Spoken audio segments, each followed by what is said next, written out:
hello there, in case this is already going out. So, as always, we're just waiting for some confirmation that everything's working, and it's beautiful. So, let's pop out the chat to have a chance to see it. There we go. Pop that over there.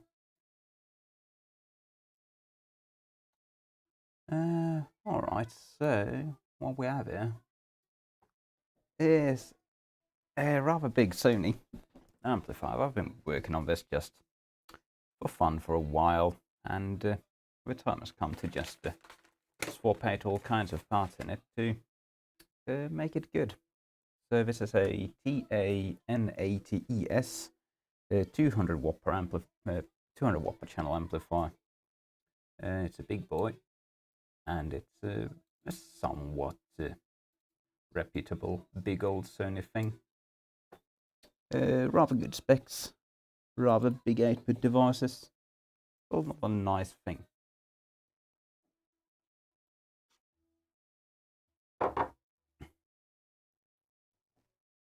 So what's happened with this thing?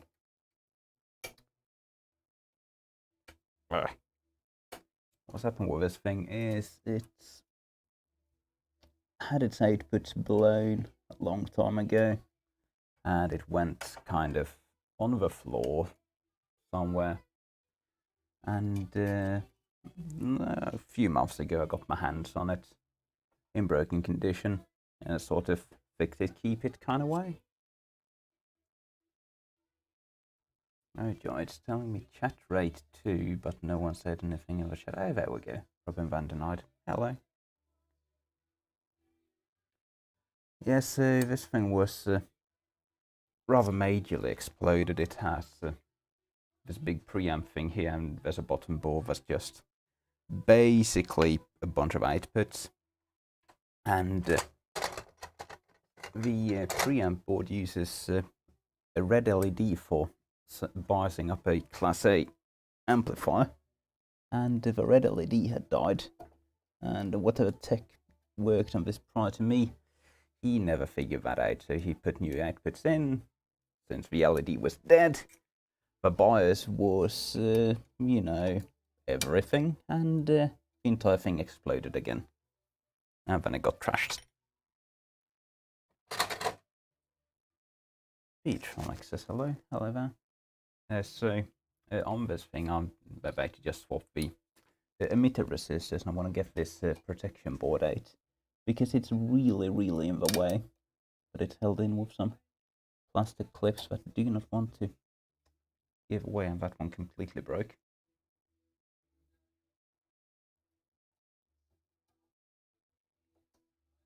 This particular series of, oh god, these clips are just garbage. Yeah, we're gonna have to swap this out. Are those Sony ES cylinders giant caps? No, they're the transformers. This is the capacitor. This is a really stupid thing. It's 4 bolt mounted capacitors in like a resin cast metal box.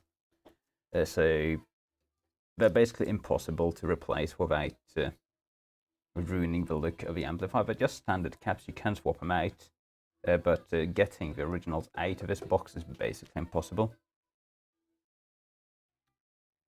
And this thing's actually run somewhat warm. I might have to redo the solder joints on this while we have it out. Big problem with these amplifiers in general is that they just run incredibly hot.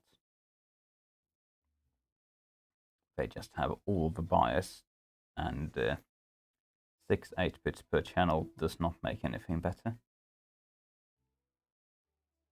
It's not looking too bad actually.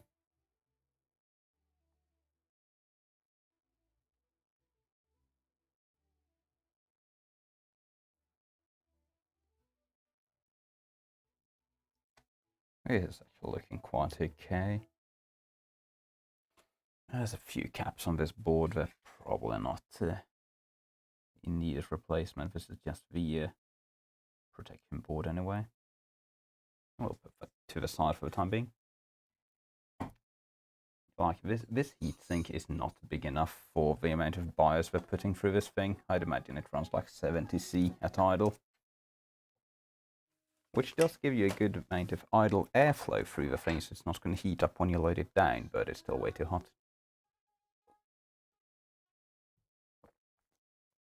But today we're chasing for the output emitter resistors, because when I was troubleshooting this thing, I just took a couple of random junk bin things and soldered them onto the backside of the board. That's not what you want to have.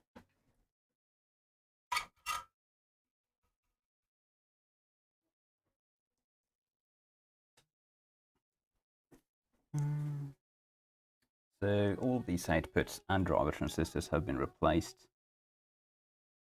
by me using basically 100% recycled AVR parts. So this is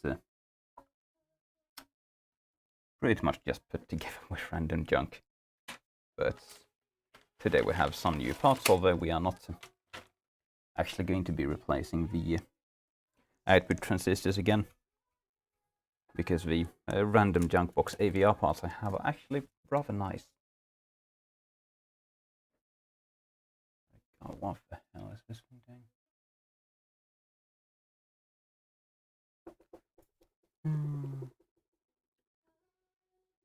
So since this thing has 12 outputs, we also have 12 emitter resistors, which is going to be a bit of a pain.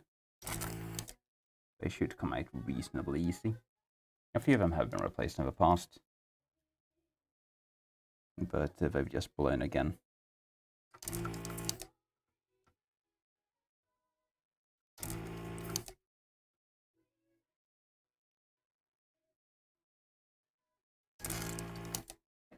I need to clean this thing.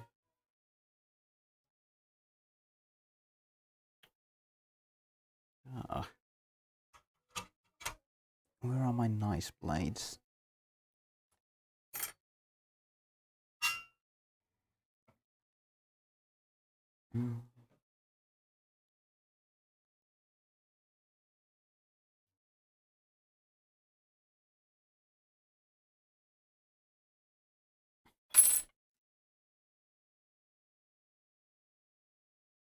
There we go. Desoldering gun, nice and clean.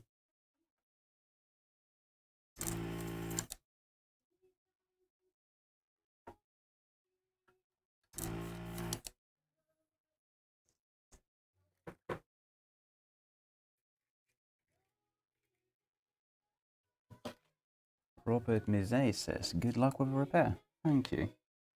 Last week he replaced the hard drives and thermal paste in 21 iMacs. And it took 4 days. That sounds like an amazing time. I hope you got paid well.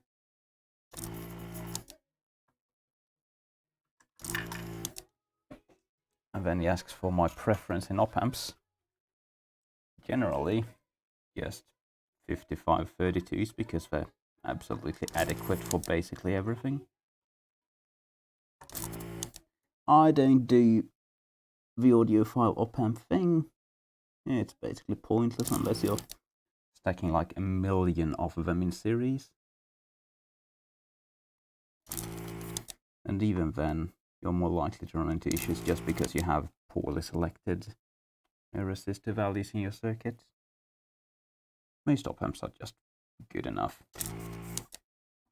45, 62, 45, 80. Even a TL-072 can be just fine. You would be amazed at how many really rather high-end phono op-amps just use TL-072s.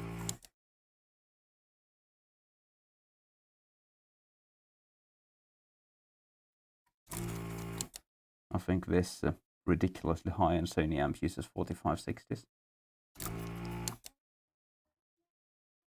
Was it 4680s? Something like that. I didn't have all the op-amp numbers in my head.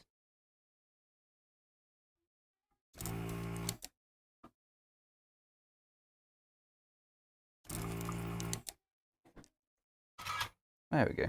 There's our emitter resistors desoldered.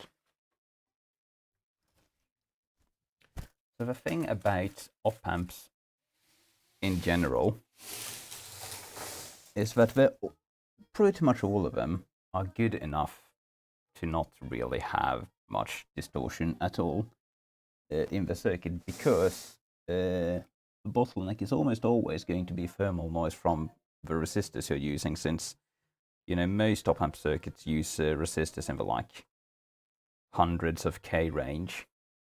And when you add some gain upon that, you just add up the thermal noise way more than to a level that's way higher than your op-amp residual noise is going to be.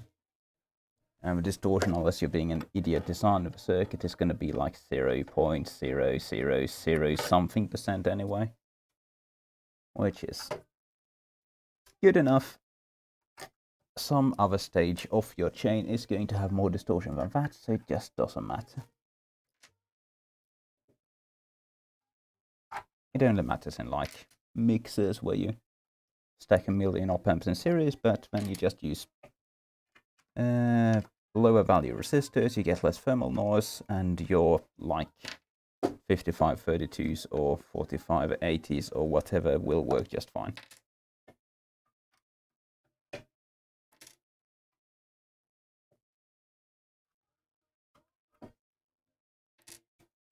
That's a handful of emitter resistors.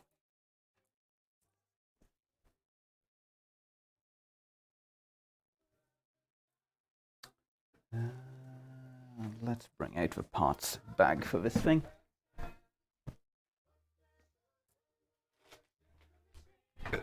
So here is the bag of goodies that's already come out of this thing. So full set of transistors, a bunch of emitter resistors, a bunch of other small miscellaneous stuff. Oh no. OBS Studio just did the thing it does in the latest version, where it just kills one of the HDMI inputs. Give me a moment, I'll rewire that. We'll have to do with one camera.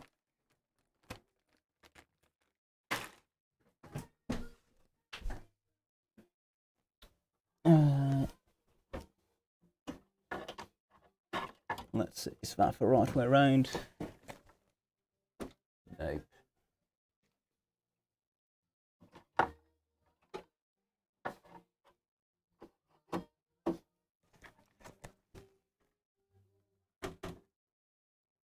Oh, what's this?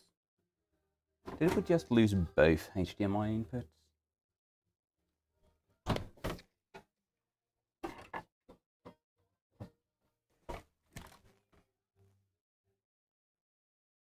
Oh, no, there we go.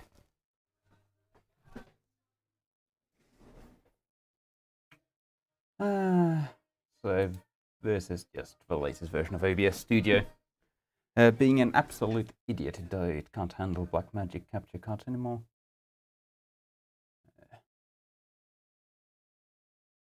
Let's just get rid of that freeze frame. There we go.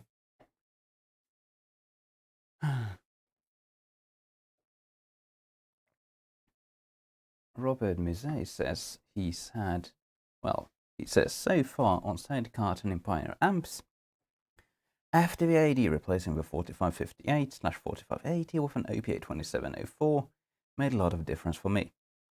I'm calling your bullshit. Measurements, oh, it didn't happen.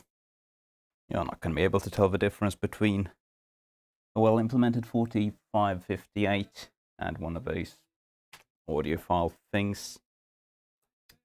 Like, sorry, if you want to do audiophile bullshit, this isn't the channel for you. We're only concerned in proper performance. We're going to need 12 of these. That's 6, 7, 8, 9, 10, 11, 12.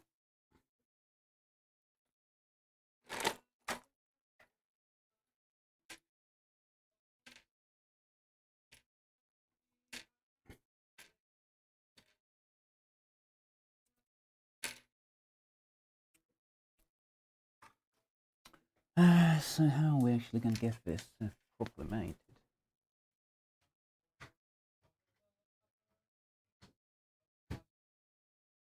Oh.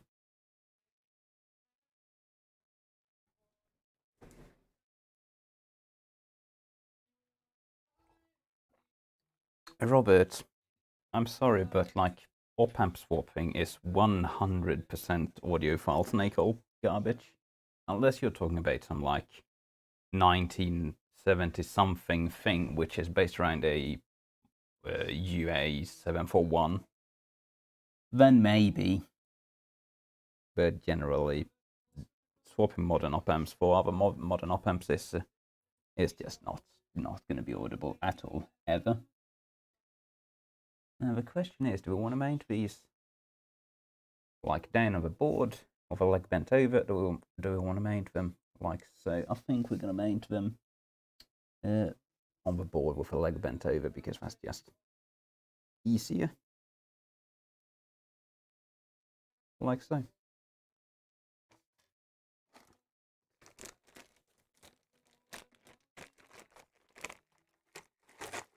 Robin Vandenide asks how exactly did an LED kill this amplifier?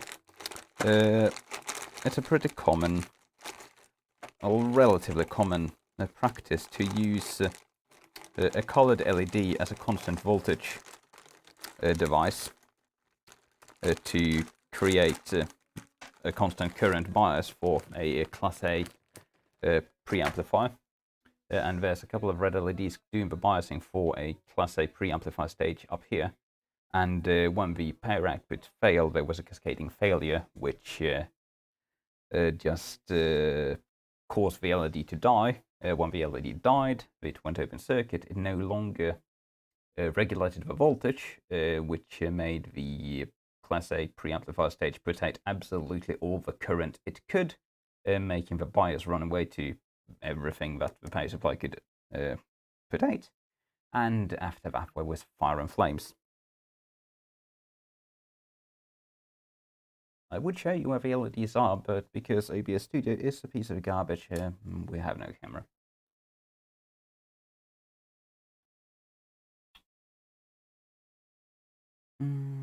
SDTTN asks, is that a Class A amplifier? No, it's a Class AB.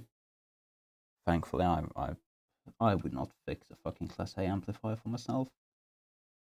I'll do Class A trash if a customer really wants me to and they pay well, but I wouldn't do it for fun. Yeah, there's actually a couple of resistors I want to swap before we put the emitter resistors in because they're small. And I've got specific fusible link resistors.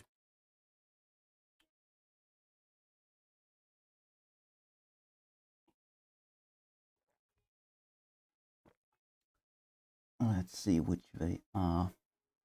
I've actually got a resistor piggybacked on the backside of a board for testing purposes. Like, this thing is actually already repaired. It was in working order until I removed all the emitter resistors just now. There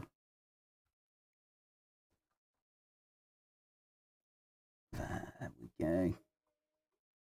I just have a standard quarter-watt resistor for testing purposes. Bridging one of the burnt up original resistors. And this is going to be a 100 ohm, I think.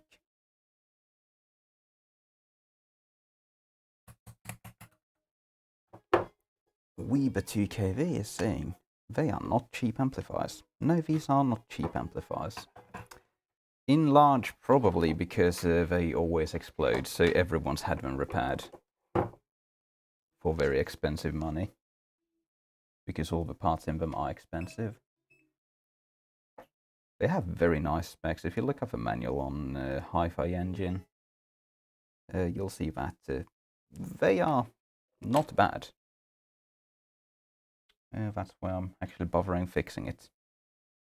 Sadly, I don't have a preamp for it, which is a terrible shame. The preamp for this thing is beautiful. But, you know, if you want to get that, that's going to be the same price as this thing, basically. You're going to be spending $1,000 on it. That's a 100 ohm resistor we're replacing.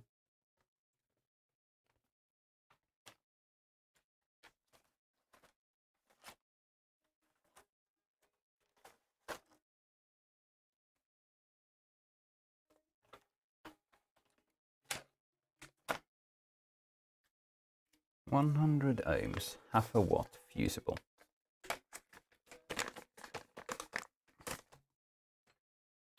I don't know what the deal is with resistor manufacturers nowadays. This does not look like a half-watt resistor to me. This is a quarter-watt in my world. And it's going to be considerably smaller than the one we're pulling out of here. Which is just weird. I keep trying to buy like half-watt resistors, but they're all like this. And I don't understand why.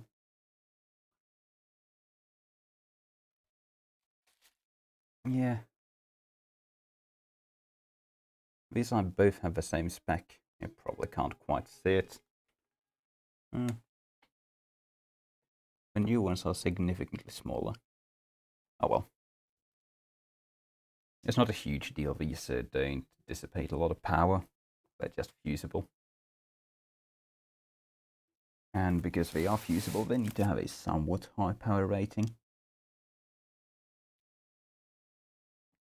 I think I should actually replace quite a few of these fusible resistors down here because they've all had,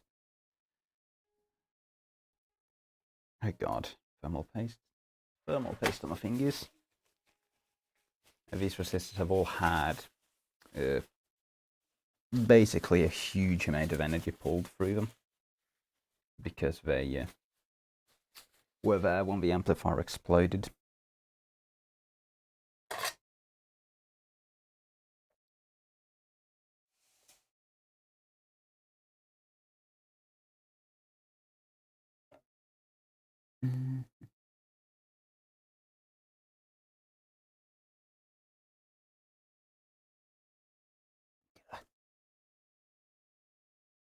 This is a bit annoying to access, I will not lie.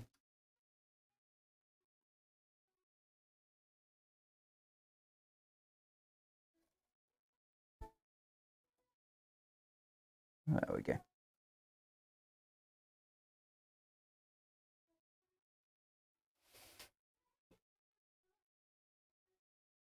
Petronic says, resistors have got smaller, but they'll be fine, I'm sure. The thing about resistor power ratings is that it's limited by package size and the thermal resistance between the case and air, so it's very difficult to make a smaller resistor handle larger power without adding a heatsink to it. So I'm instantly skeptical about any small resistor that claims a high power rating. Yeah, we basically should replace all the resistors down here. Let's see. This one is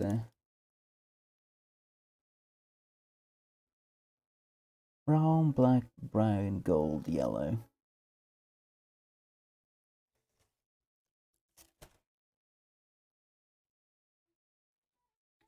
So we have a bunch of 100 ohm and a bunch of 10 ohm down here, I think.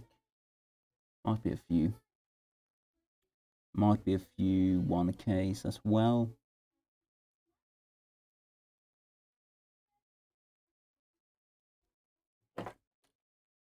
Let's verify what that guy next to one I'm putting in is. That's a 10 ohm. Circuit Bugger says, good evening then. So we have, I wish OBS Studio wouldn't be a dick. I could actually show you some stuff.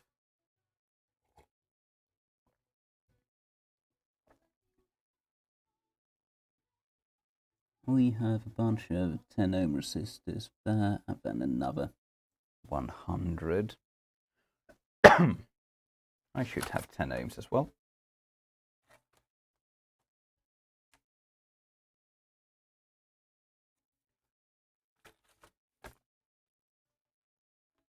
Yes. See, this is what I'm talking about. These are the same power rating as these, even though they're twice as large.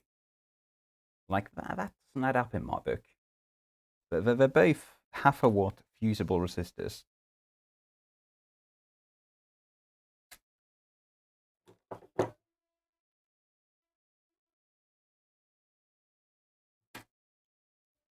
So I want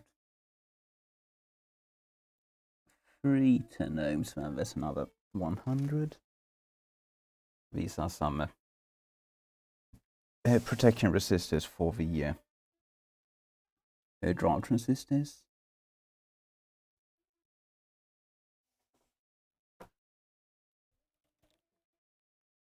We're just going to put them in. Actually, it's not so just to put them in because there's a giant wiring loom in the way. That's going to be really annoying to work around. Look at that. You.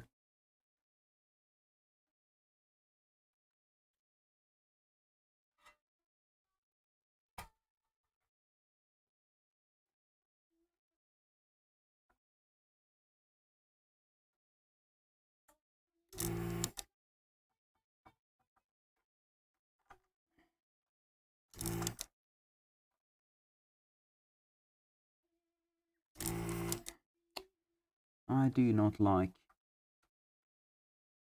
working that close to the wiring loom. I am going to end up melting something.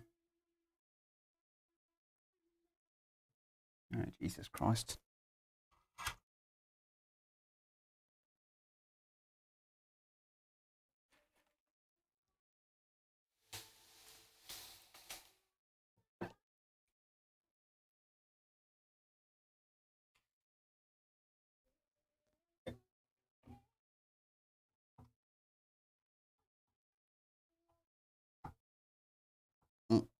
Come on. Hi, chicken. Hi, chicken.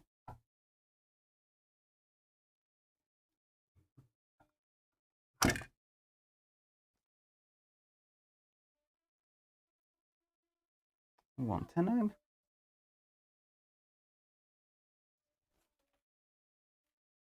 Let's get a little plastic thingy to put all the pieces in. Where'd my 10 ohms go? I'll put them somewhere around here. How have I already lost a piece? Oh well. There we go. There it is.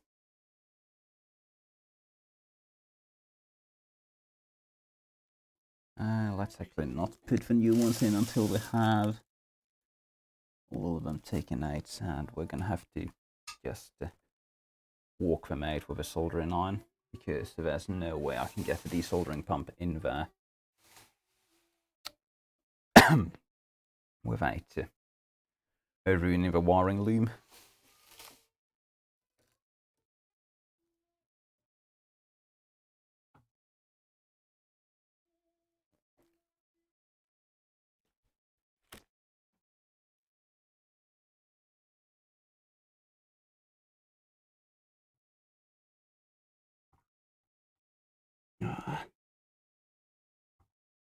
Am I the right thing even?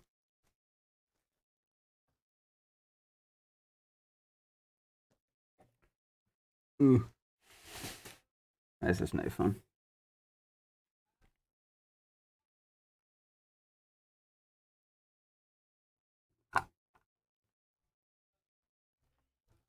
That's one end.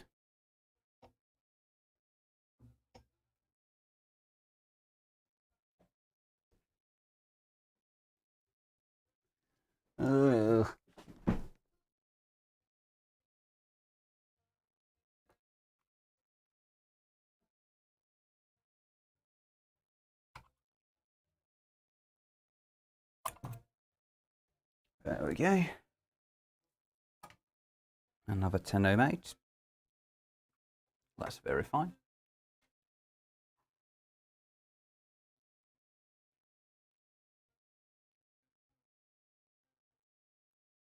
These resistors are actually not failed. I just know that some of them have drifted in value due to overload. So I want to get rid of them.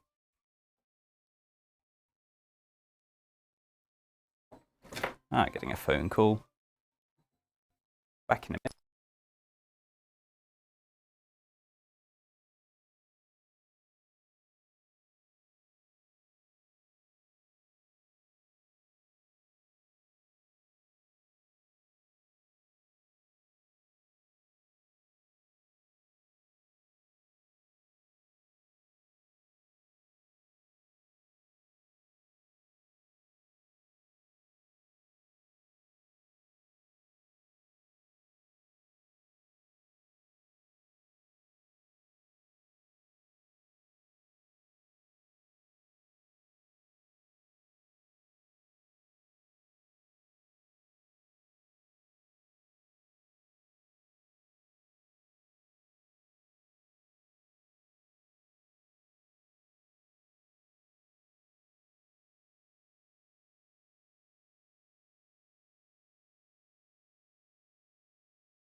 There we go.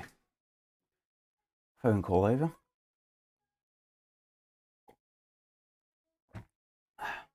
What were we doing? We were removing resistors and melting the wiring loom.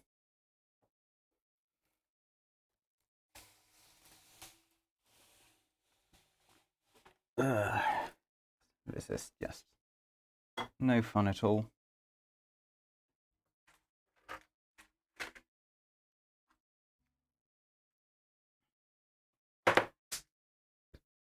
So we need to wake up the solder and melt the wiring loom some more, I suppose. Some flux on there.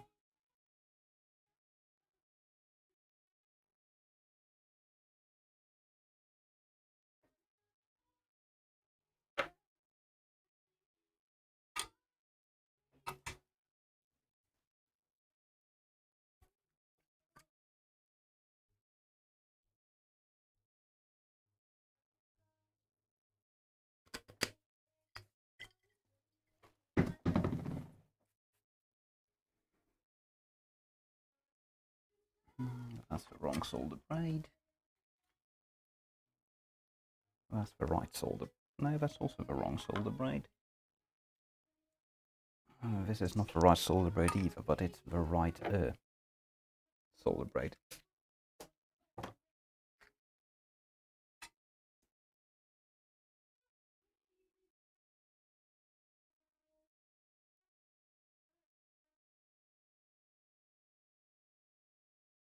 Oh, come on.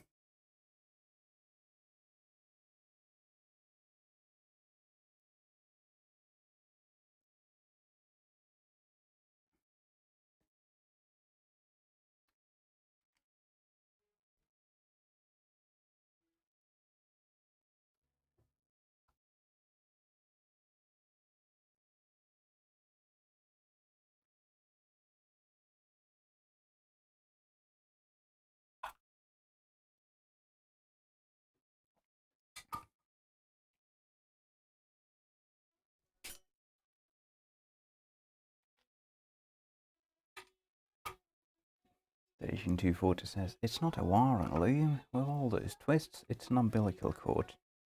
I suppose you could actually call it that.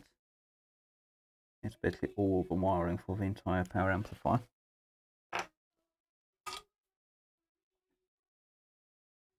It's the main loom that goes up to the preamp board.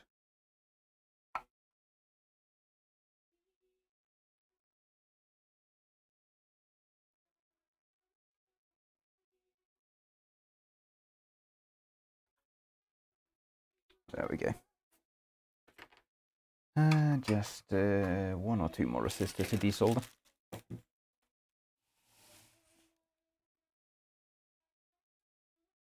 Oh, they're actually not quite underneath the loom, these guys, thankfully.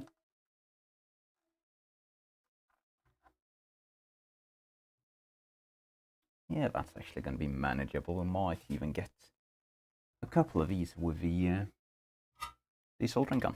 Beautiful.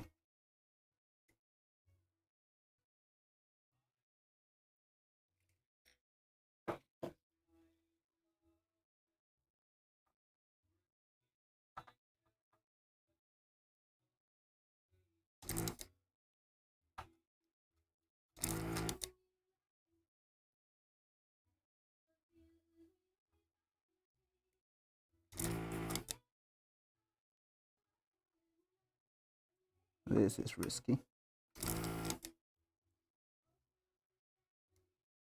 We're not going to get it that way. We need to walk it out in that end. There's just too much wire.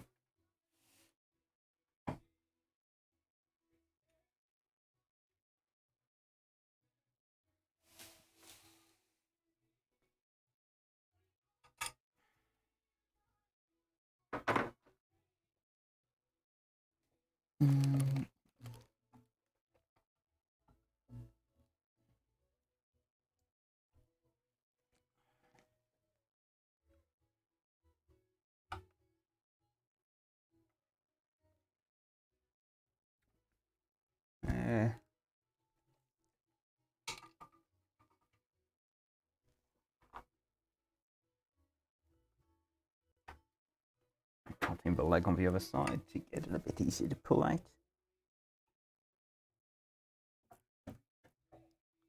There we go. That's another 10 ohm.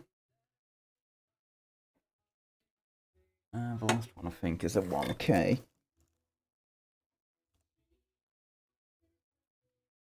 That does look like a 1K.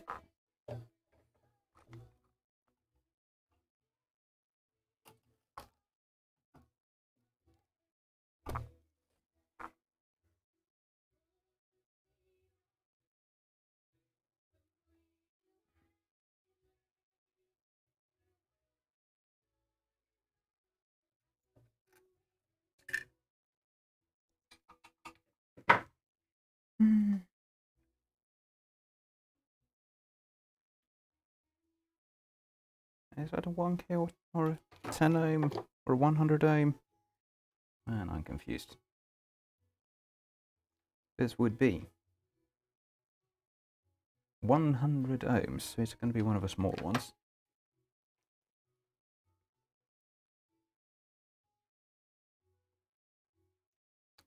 Yep. Okay, we can now actually put some new resistors in there. Beautiful.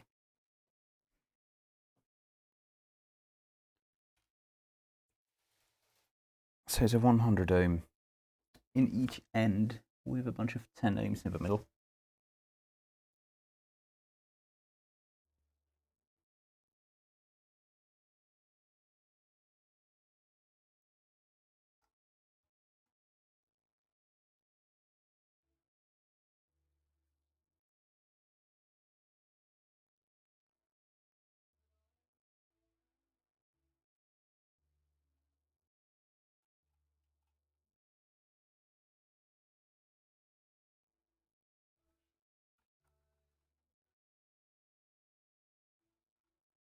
That's one.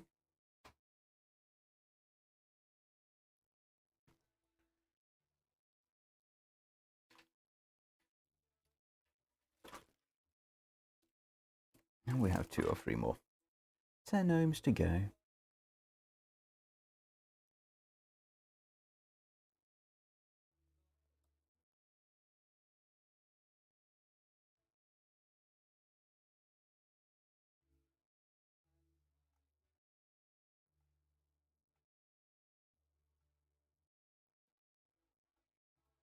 That's another one. Soldering these is going to be a pain.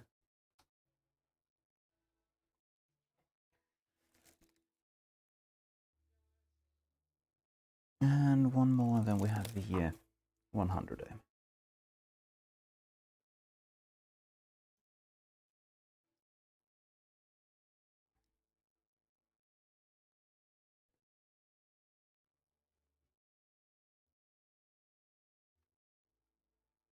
Oh, didn't evacuate the holes for that one.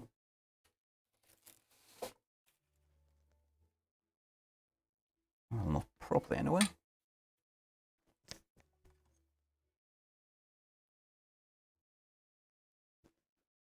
Okay.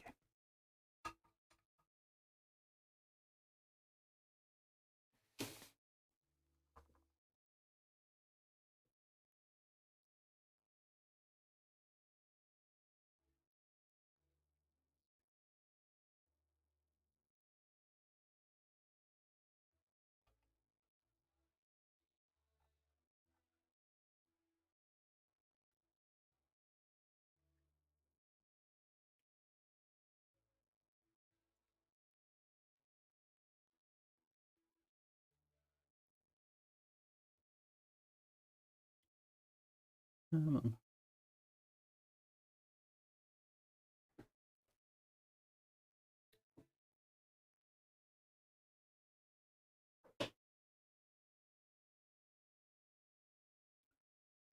Accessing this stuff is not the easiest thing in the world. Not the easiest thing in the world at all, but there we go. And finally a 100 ohm in the end.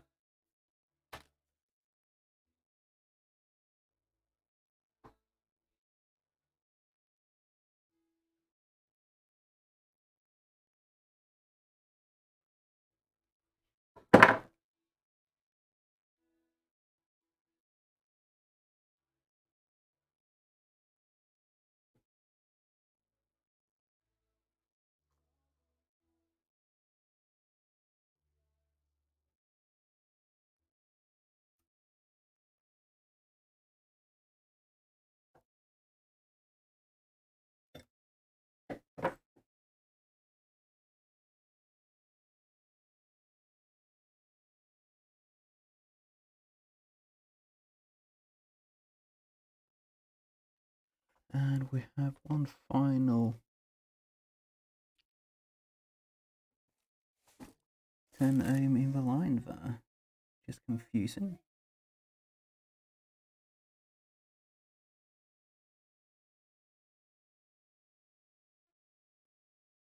R404.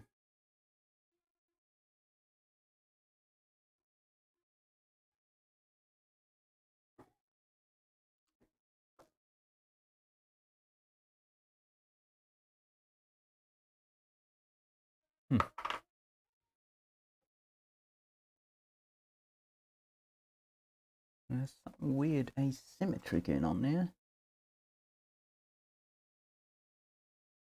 I really want to make sure that this one resistor is actually supposed to be 100 ohms.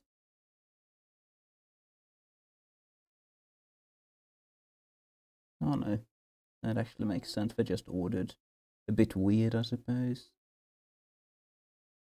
R452 is 100 ohms and R402 is 100 ohms. Then I imagine R454 is going to be 10 ohms, yeah.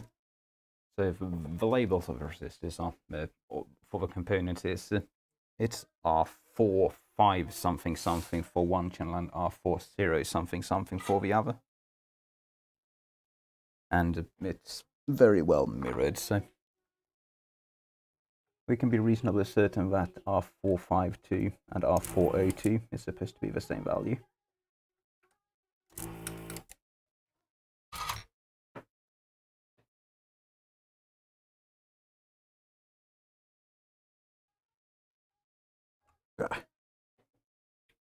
Another 10 ohms.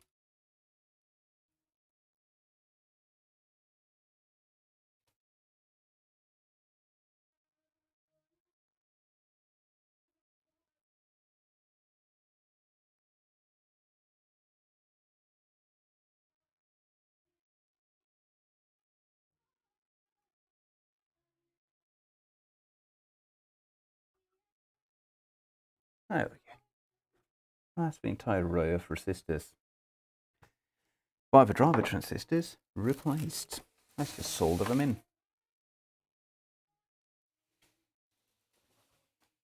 So you can see the layout here. We have a driver transistor in the middle and all the outputs by the edges.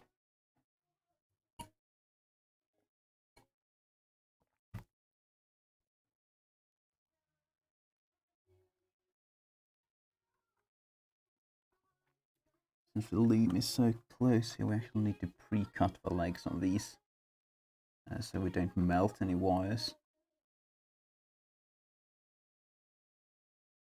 Oh, that's not a problem. The legs need to be cut anyway.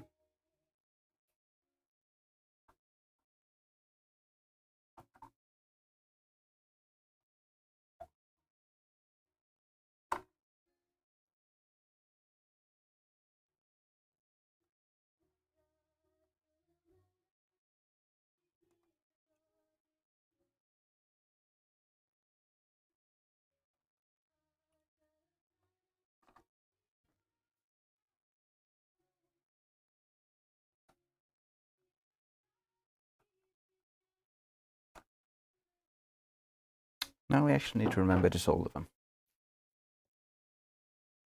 These are not big solder jobs, so it's going to be fine soldering it with the board vertical.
There we go.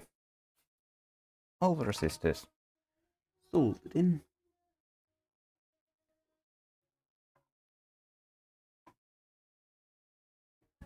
Oh, here's a bunch. Resistors that are just tacked on to the underside of a board because the proper ones are exploded. So we need to swap those out as well. The ones that are here are probably sized, but they're not fusible, and of course they're on the wrong side of the board.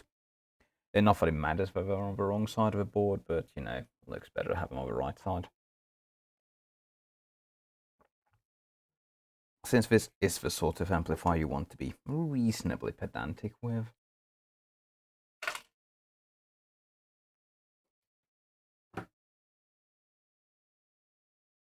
Do we still have the original resistors in there, or... no, they've been removed.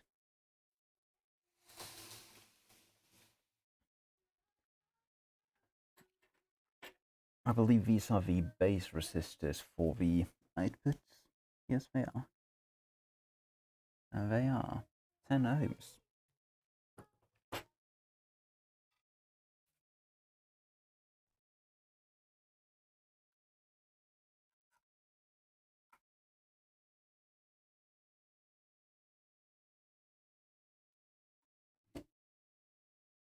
One,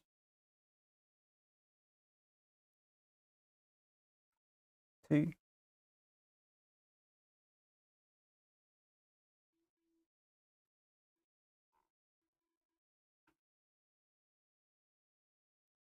and three.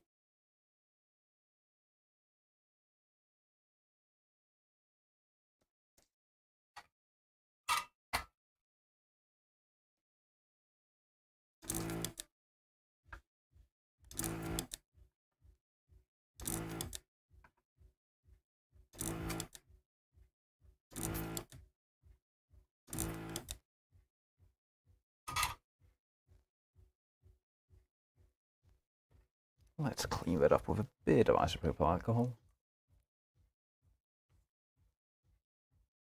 Bit of booze.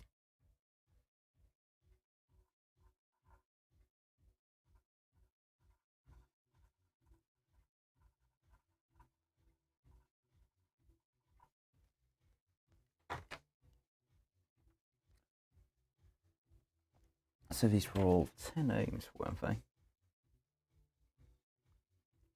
Yes, they are. So we need 3 more 10 ohm half-watt fusible resistors to go in there.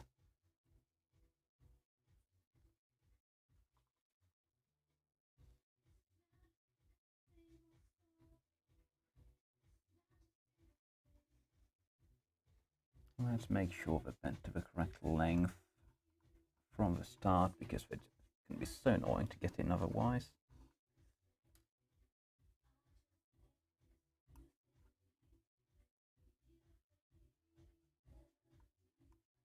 Okay.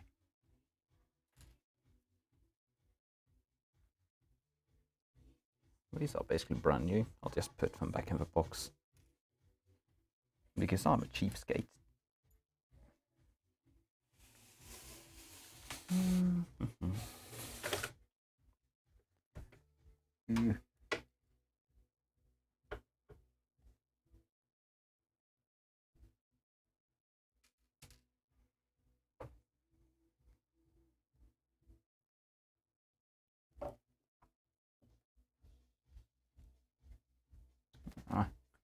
My pliers can't reach in there.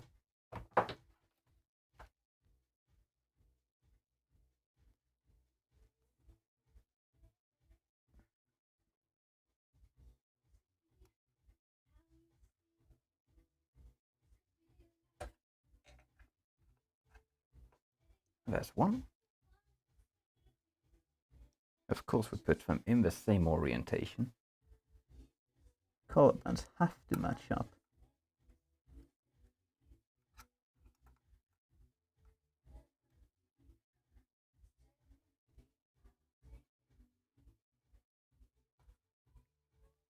There's two.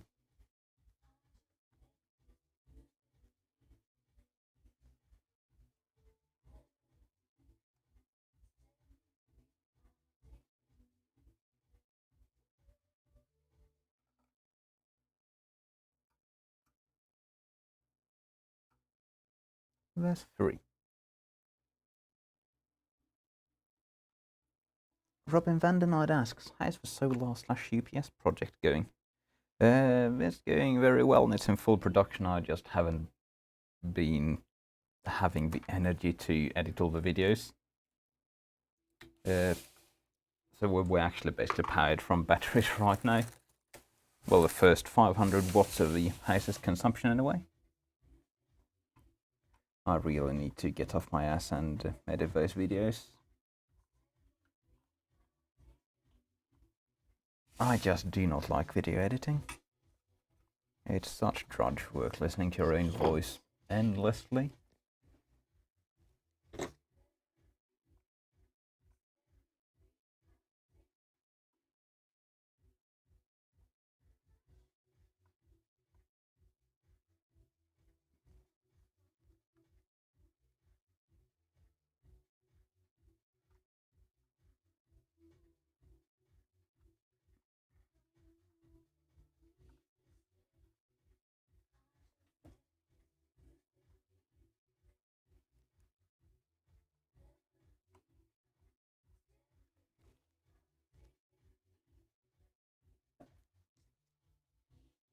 Is that actually correct? The trace is slightly damaged here from the previous technician's soldering work. But no, that has to be correct.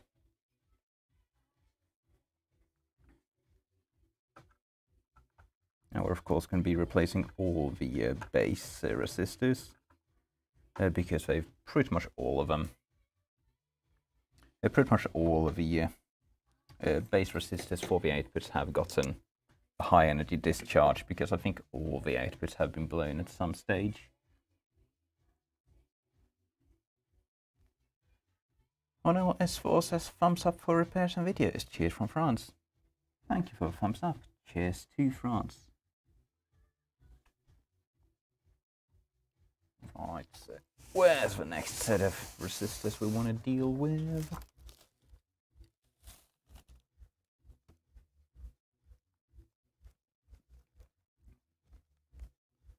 Yeah, there are 3 more about halfway. There they are. The base resistors for these 3 outputs.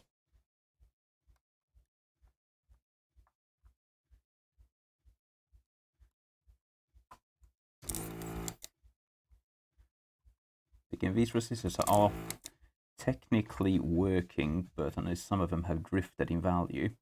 This amplifier was working before we started doing this work on it. It had been temporarily repaired for testing, which is why we have all these bodges in it. But I want to replace all these resistors because we know they've been abused. And this thing is just such a chore to work on if it does decide to explode again, but I just don't want it to explode again.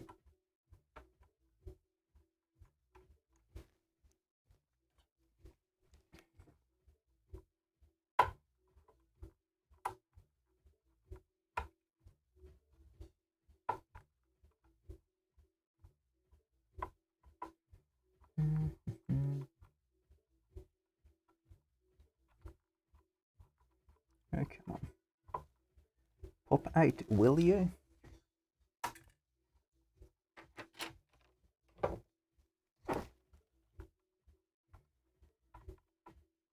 These resistors do not want to lose their home.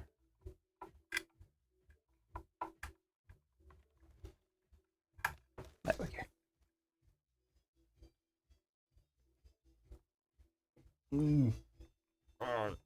Come on. My hand's so small I can do this. Another 3. 10 ohms, all of them.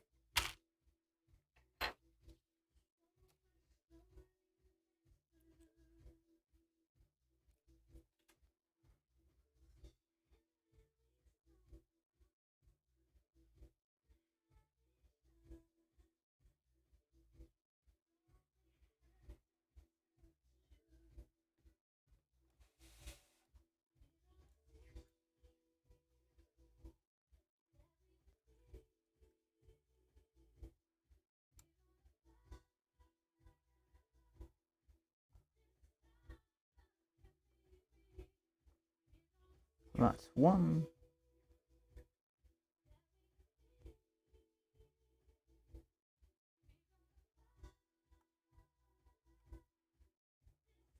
That's two.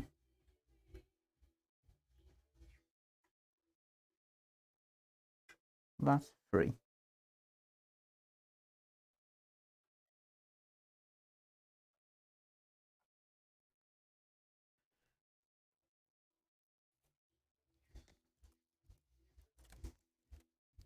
Only 6 more to go. Oh, there's a random emitter resistor just lying around. In the trash you go.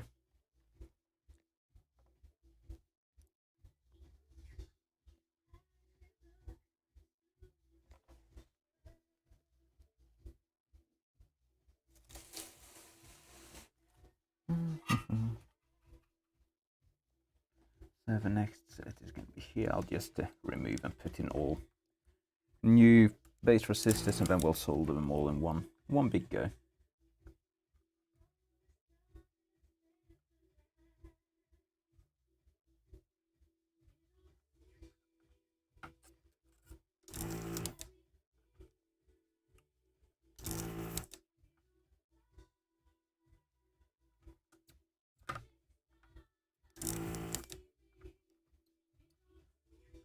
Come on.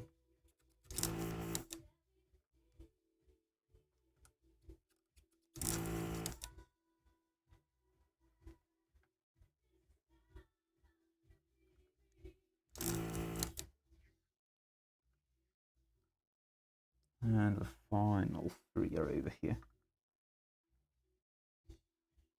These are all the same resistor, basically. They're just between the driver transistors and the bases of the power resistors. So they're all doing the same thing. They're all the same value. So we can just rip all of them out in one big go and put all new ones in.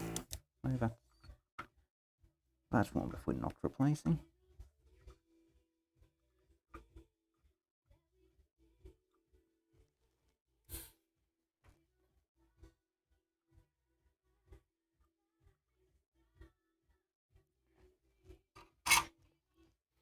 I accidentally desoldered something we shouldn't have.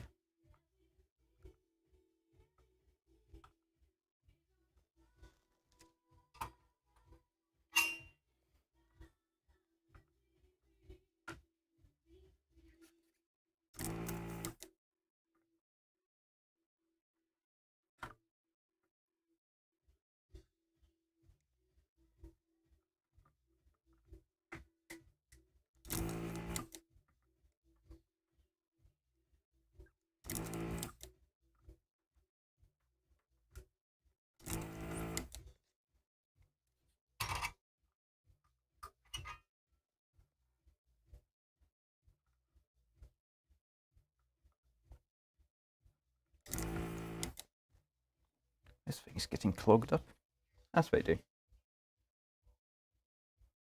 Oh, yep. That's quite clogged up.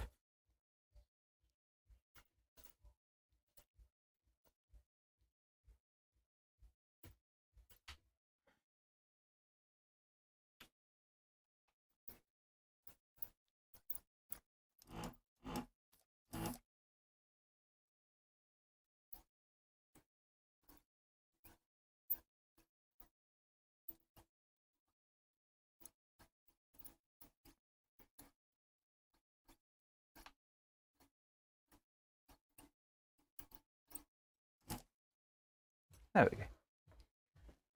Flowing free again.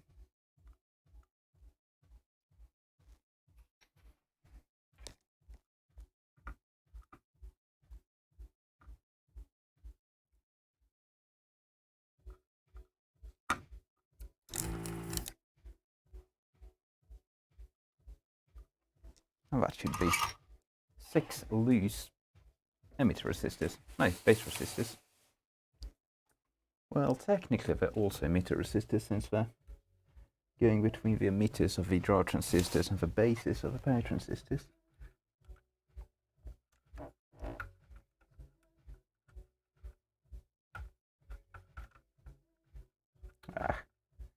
Bunch of sweat joints there because the pump was clogged.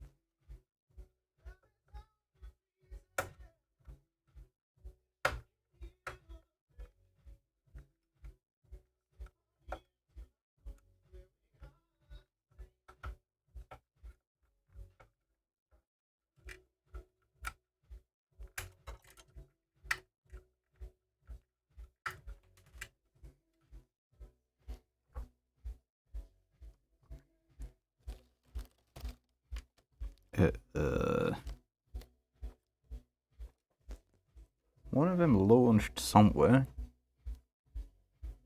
and we will likely never see it again. Oh well.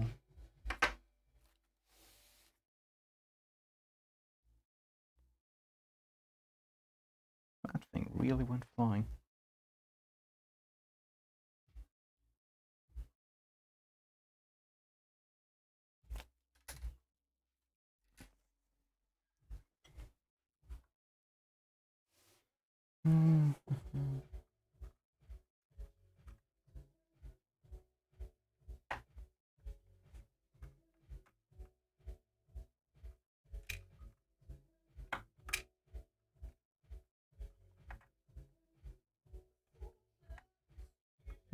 Another sweat joint there.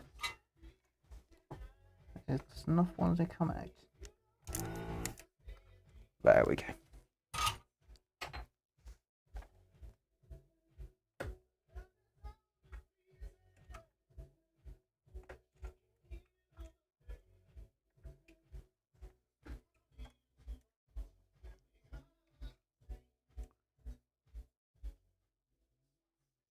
Another 3.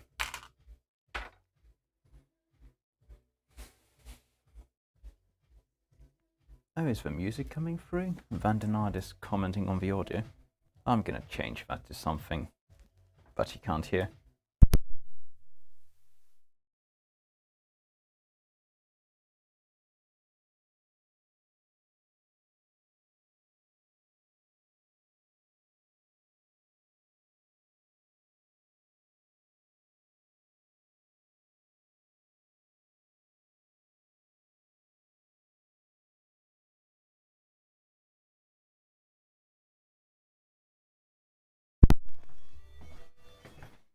There we go, that shouldn't be coming through anymore. I was originally listening to some, like, Celtic music, but then the playlist ran out and it went to, like, techno web radio.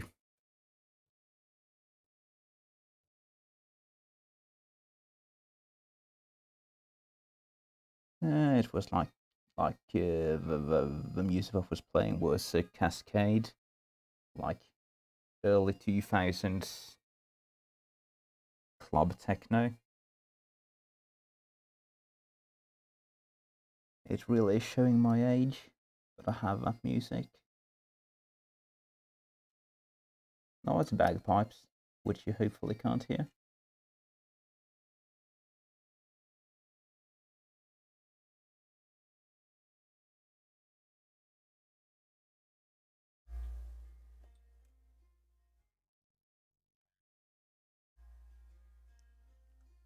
There was literally like a 1-minute bagpipe solo in the background.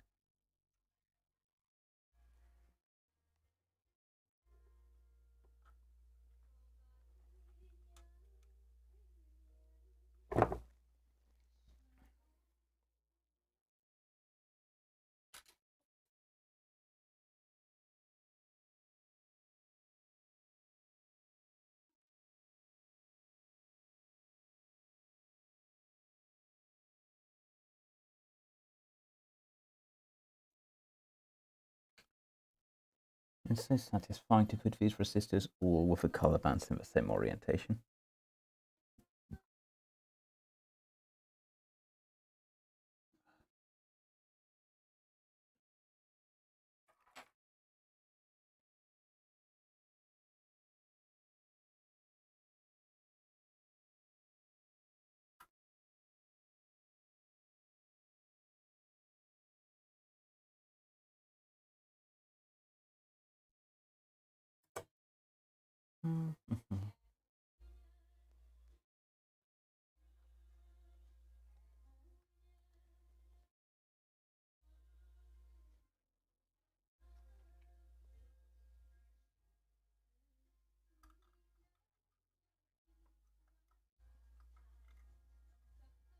Come on.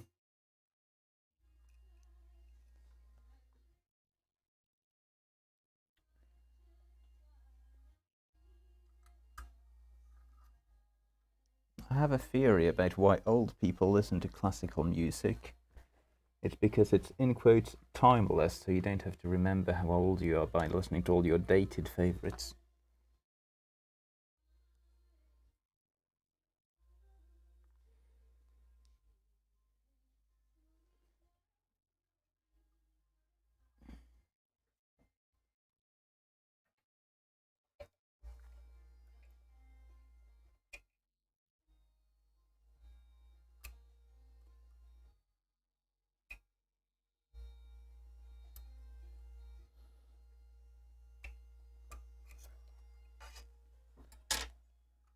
There we go. That's all 12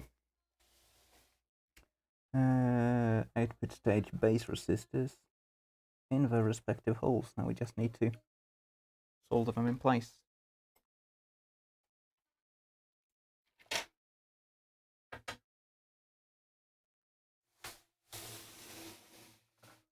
And couple leads, of course.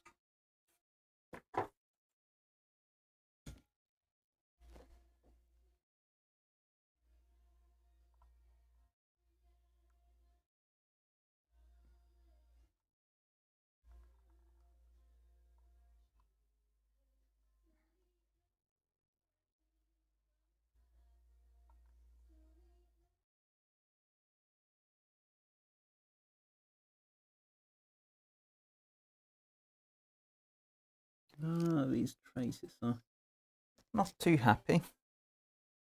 They're rather thin.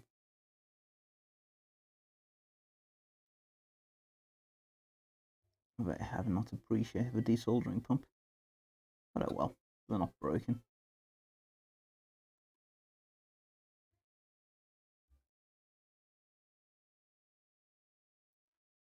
And if anyone ever services this thing after me, they're gonna wonder what the hell went on to require every single output stage transistor, every single drive transistor, and every single resistor on the power amplifier board to be replaced.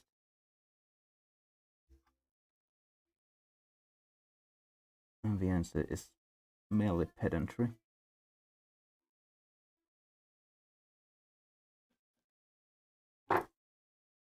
Okay. Snippety, snippety, snip.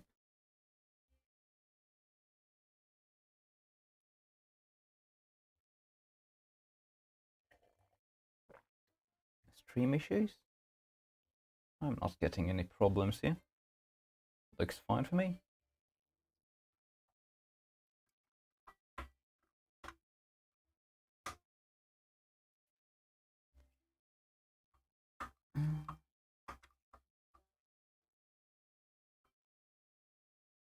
I would imagine YouTube doesn't give this super high engagement, extremely high quality content too much priority.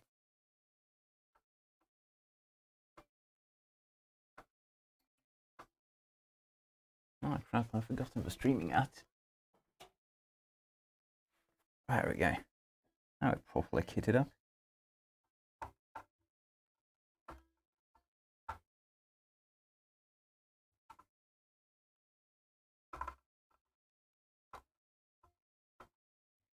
That's all the leads trimmed.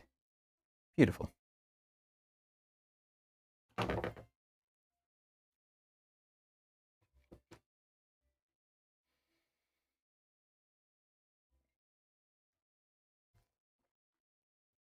So now we can actually put the emitter resistors in, which is what we set out to do from the very beginning. And there I threw one away.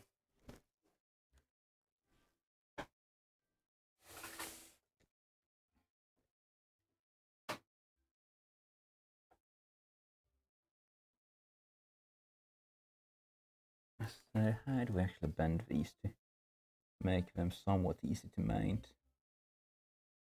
Maybe that's gonna work.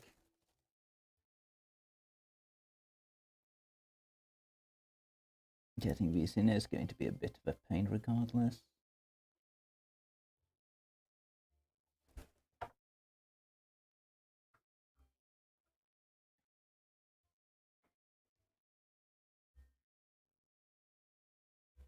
Well, that's one. Maybe it won't be too bad.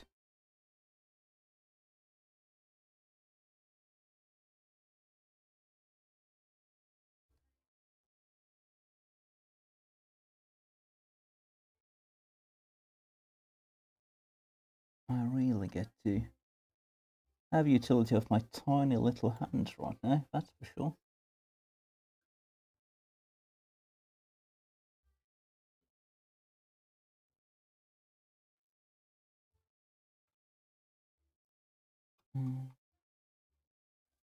That's two.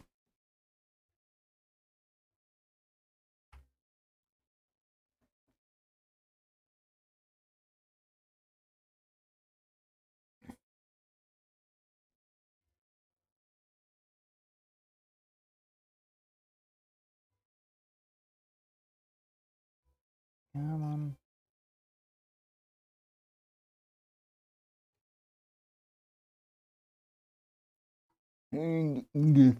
There.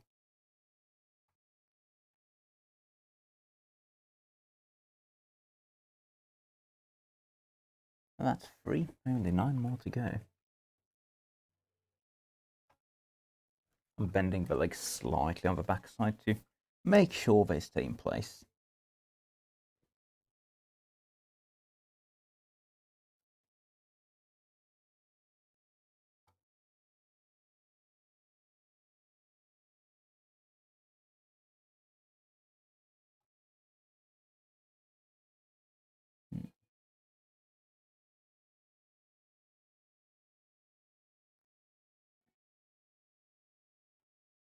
That's four.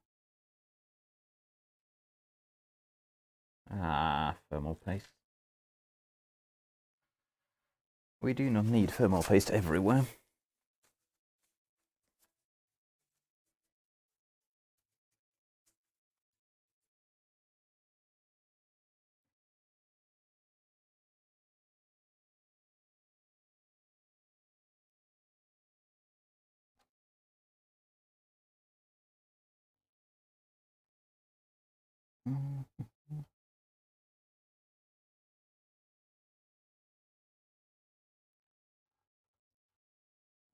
That's five.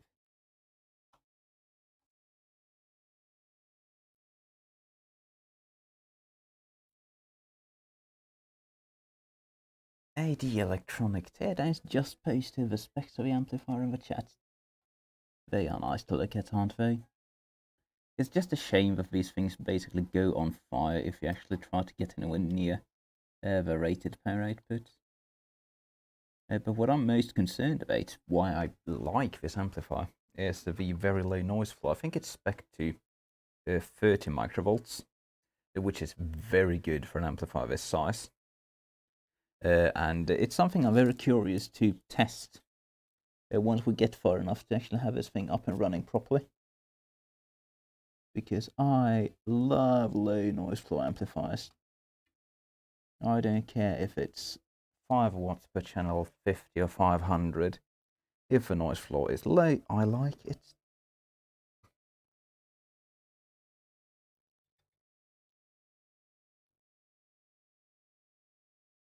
That's 8 emitter resistors in place.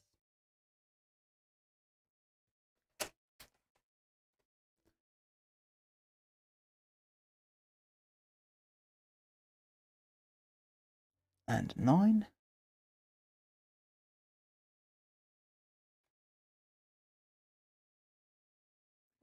Now, can I get you guys ever so slightly further down?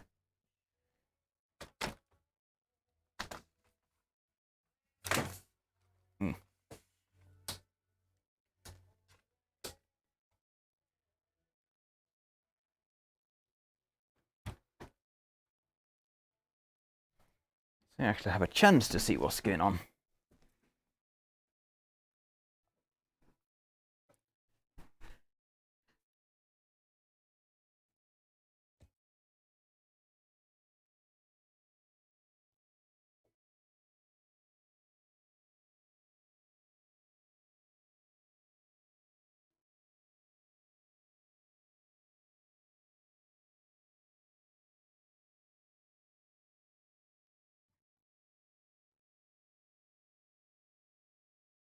That's 10. Only 2 more to go.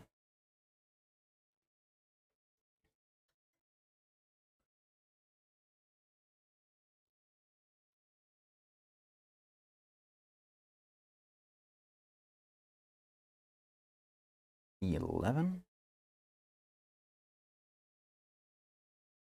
AD Electronic Teardown says Kenwood's basic M1 was for complimentary in 1988. I have one. I'm not familiar with that particular model, but I do know that Kenwood had some very nice high-end models around that time, so I'm sure it's very nice.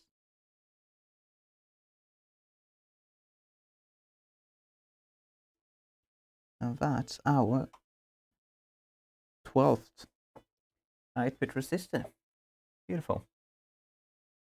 Long, big row there. All down on the board. Now for this, I actually want to flip the amplifier over on its back to solder them, because they're so big solder joints that they're going to be annoying to do without having it lying down. This is where the top camera would be great to have, but OBS Studio does not allow us that luxury.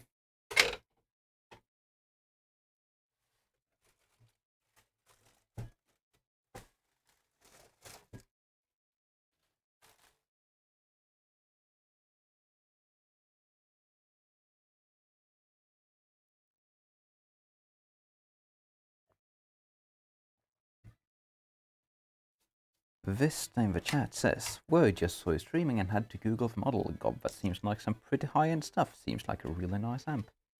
It is a really nice amp. Though it overheats. But it is really nice. I will agree. To think I got it for free.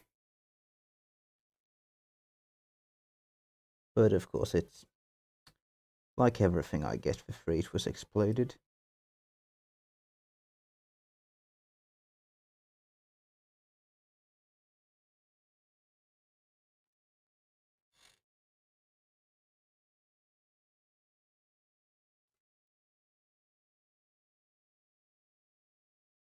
But there's nothing wrong with exploded.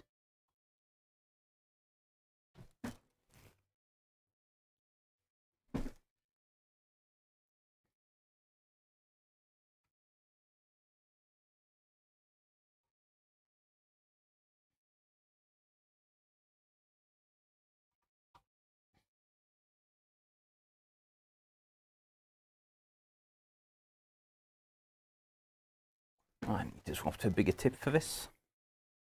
The little 0.8mm is just not doing the job. It's time for the 52D, the big D.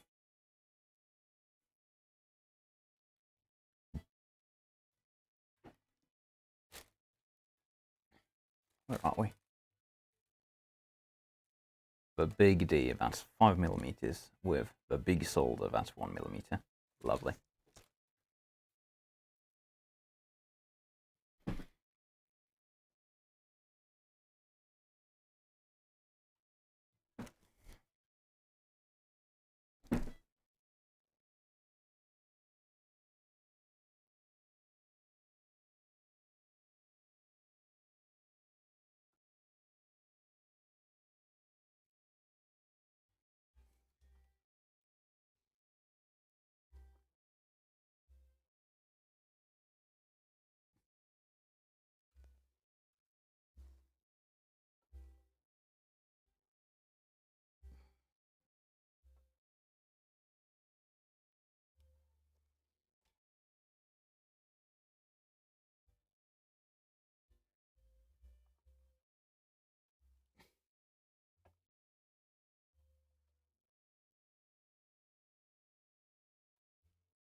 There we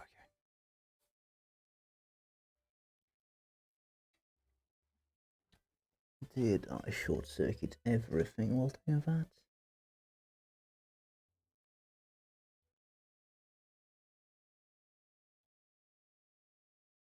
No, but I did forget to solder one.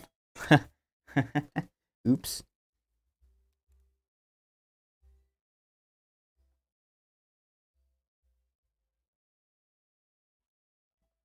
There we go. Now all 12 are actually soldered.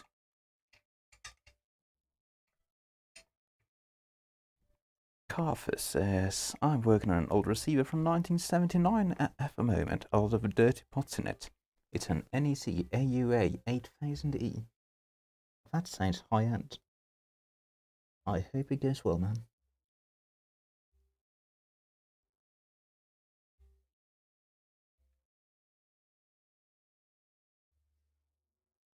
Well, this is looking pretty okay.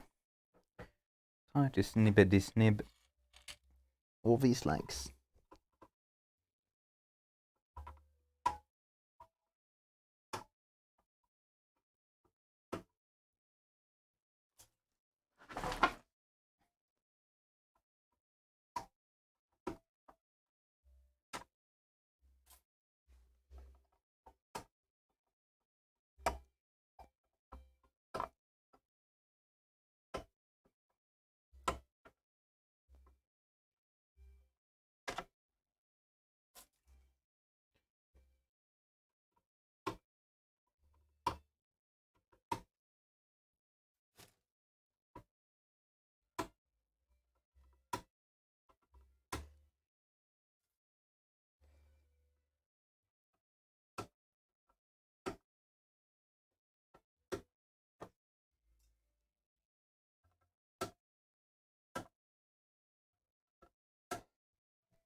Okay, now we have all brand new emitter resistors, and all brand new base resistors, and all brand new output, and all brand new, well, not brand new, but new drive transistors.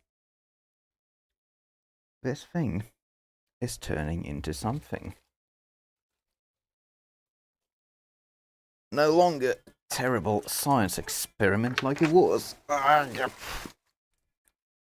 Heavy. Now the amazingly fun part of replacing all the caps and stuff on the driver board is fast approaching. I think the driver board might actually be hooked up 100% with the connectors.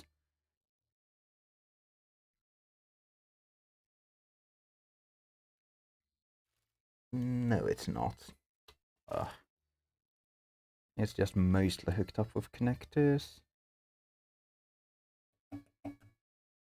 There are some modifications you should do to the driver boards and these to make them less terrible. They have some problems.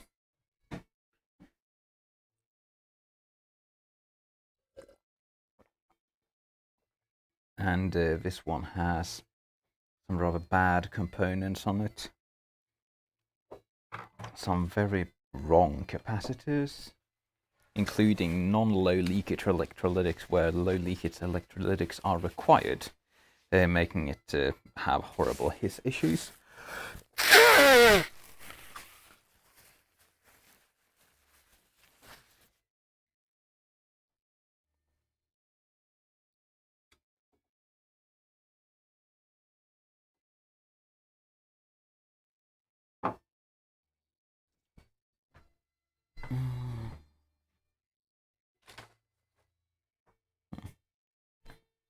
Let's not forget that I put this screw on the microscope.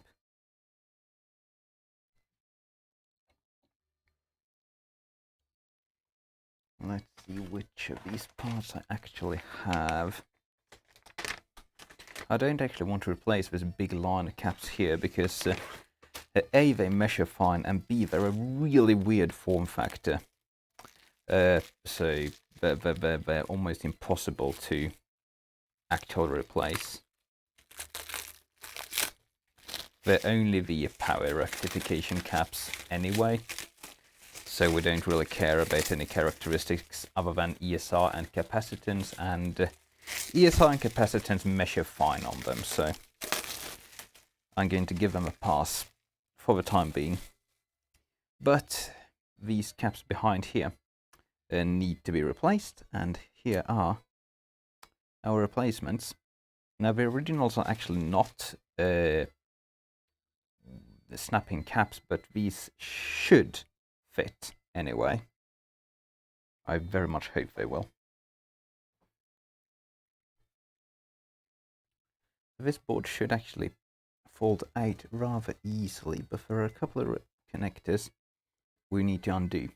The connectors, but one of the issues this amplifier had was that there were bad solder joints on the connectors for the bias compensation transistors, which are the connectors closest to the chassis here, and they had gone bad from the previous technician just folding this board in and out too many times, and that was difficult to find, and I'm not intending to make the same mistake again, so we are disconnecting these before we fold the board out.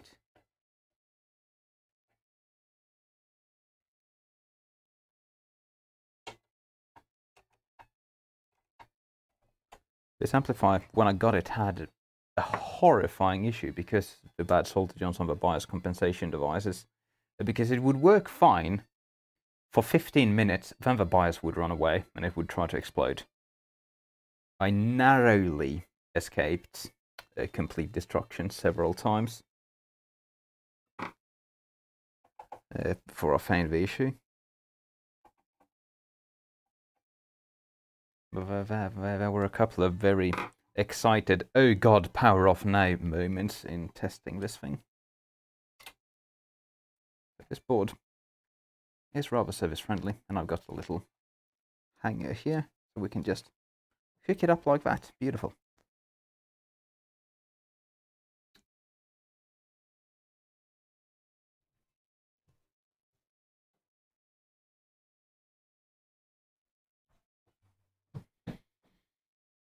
So out the old bad caps come.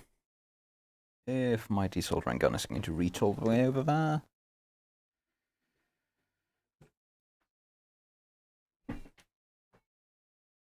So negative towards the back of the amplifier.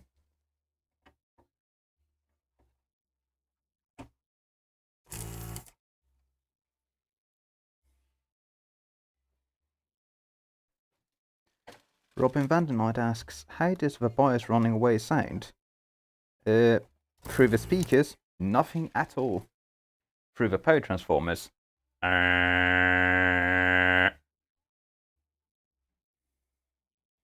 the thing about bias is it's completely, unless you have a bias circuit, asymmetrical failure, which is very rare. The thing about it is it's always mirrored identically on both the positive and the negative side power transistors. So you just you get no DC offset, you get no noise on the output, you just get more power dissipation in the power outputs, like the transistors inside the amplifier. They just get very warm very fast. On this amplifier, I don't think it actually made any noise at all because the transformers are rather well damped. They're spring mounted, or like mounted on some rubber gaskets so they don't couple to the case. So I think I just was looking at the power meter and I noticed that it started using a lot of power. So these are the caps that the previous tech put in. They're not terrible, but they're like generic cheapo Jamicons from like 2002. I know the box these come from, and I know how long they've been in that box. These are brand new 1000 microfarad Chemicon KMH. So let's hope they will fit properly. Let's test one. they should fit.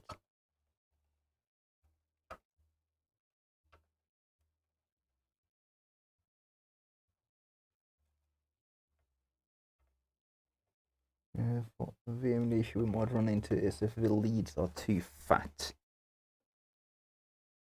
in which case we need to drill the board out a bit, which we definitely will need to do.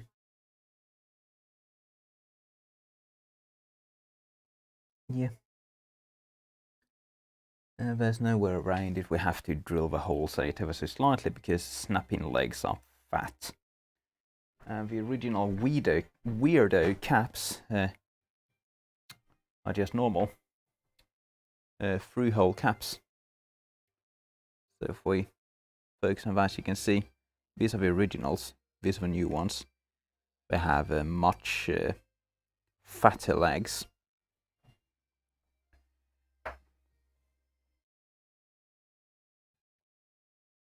AD Electronic Teardowns asks, you may have said already, but what precautions will you take prior to starting with bias? Variac, dim bulb tester, and what's the word? A power meter. If you've watched any of my videos, you know I have a 230 volt power meter that all my test stuff goes into. No, wait, that's not where I want to be. So I'm always keeping a very tight eye on the power consumption of the device while I turn the voltage up on the variac. I sometimes use a dim bulb tester, so if it tries to use more power than like 40 or 60 watts, the light bulb will light and there'll be no more power going to the device under test. And now we're drilling out the holes with a hand drill. Some people will cringe at this, but meh. If you do it well and take care, you're not going to damage anything by doing this. I think this is a 2mm drill. Reticular Beat says, is this a drunk stream? This is not a drunk stream. I am most sober.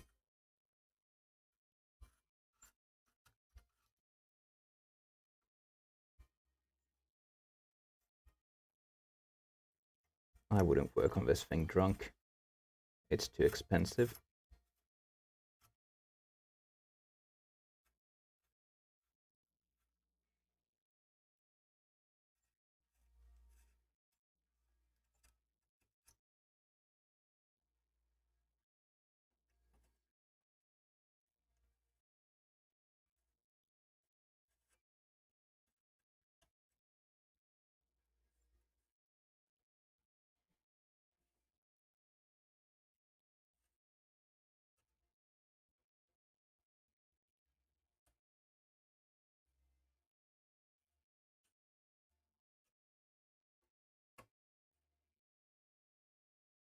If you're drilling these drilling out holes in the PCB, you need to be careful that you always get the drill exactly centered, or else you're just going to be kind of walking the drill off center in the hole, and you're very likely to just rip the trace to shreds.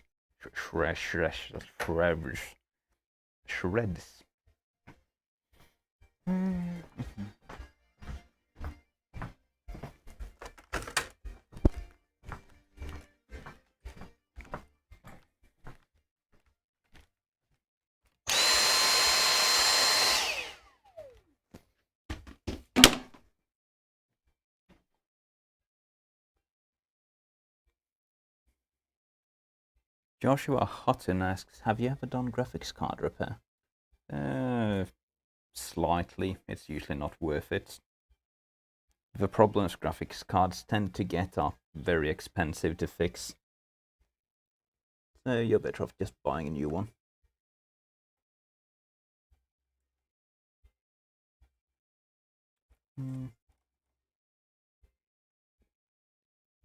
This is still a bit tight. I'm just trying out the holes to see if it's going to work out, and it really feels as if we might need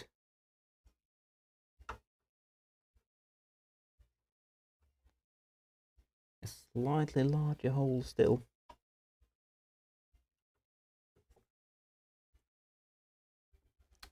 We do.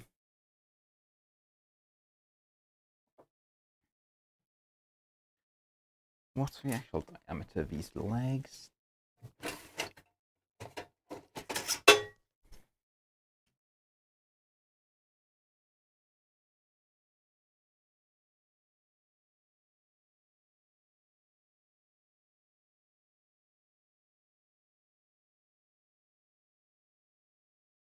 The largest diameter of this is only like 1.5 millimeters. What size is my drill? 1.5 millimeters. This should work.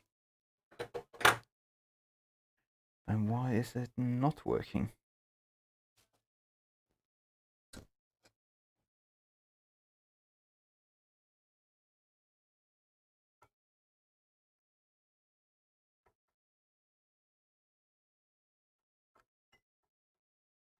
The pin spacing is correct enough.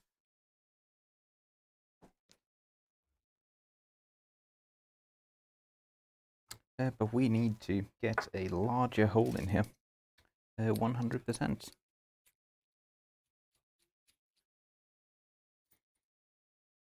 People are talking about graphics cards, I just don't care. They're not worth fixing. I don't play any computer games, so I just have no business with them.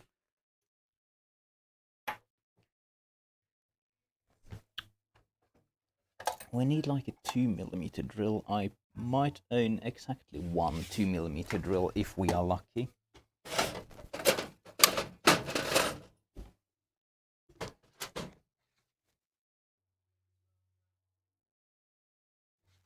Oh man.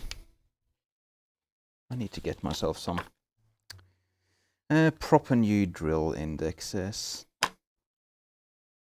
I just have been too cheap for that. But I actually found a 2mm drill.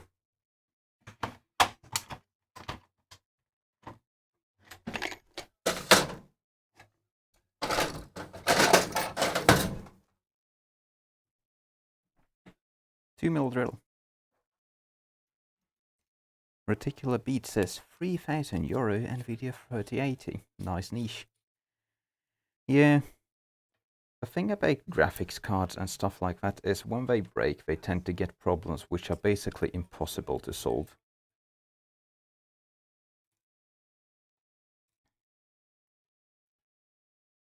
It's just not usually worth even trying to think about fixing them. Because you're gonna have some weird chip driving some MOSFET that went on fire and then turned half the board into charcoal. And it's in some 1 MHz switching regulator that's just not gonna work if you cut the board out and try to fix it.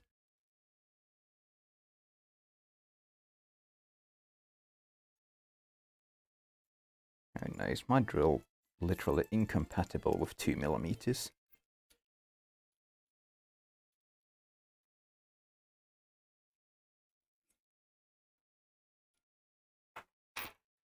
Reticular Beat says there was a guy on YouTube fixing them successfully.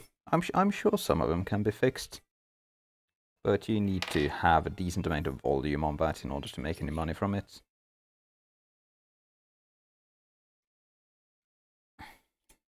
Like, repairing things is good, I'm all for that, but I personally am not going to be able to do GPUs profitably.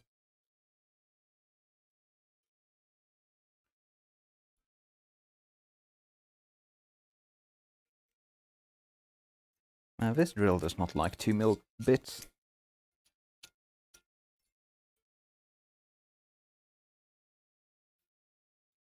Last chuck, come on, you can do it.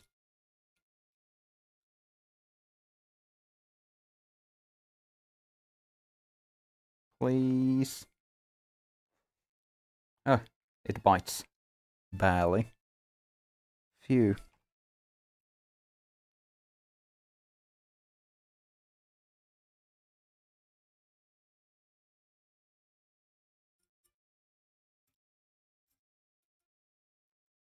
Oh, come on. Ugh.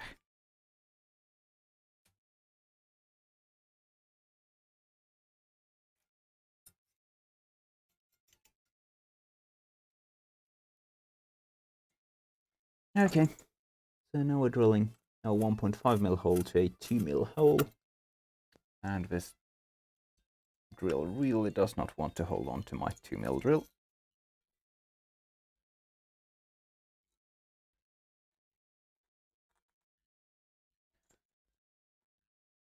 $2mm is a bit bigger than I really like to do on this, but we don't really have any choice.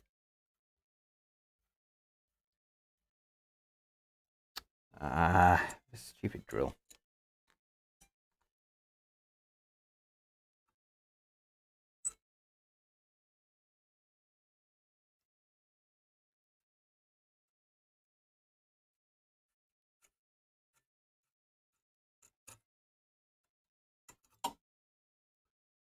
These solder joints will not be amazing. Fuck's sake. I'm gonna do what you're not supposed to do and just use a power drill. Because none of my chucks fit that thing.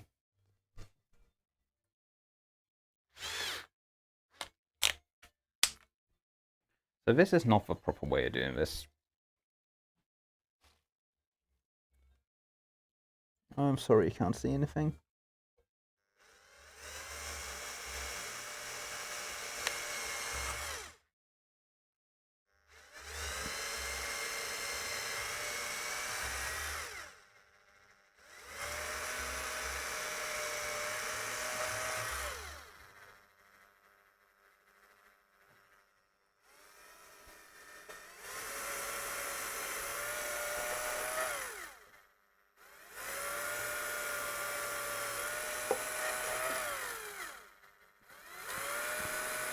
Only very light pressure when you're doing this.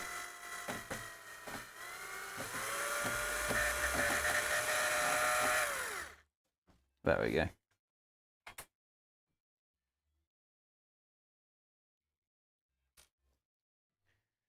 That's not the right way to do that.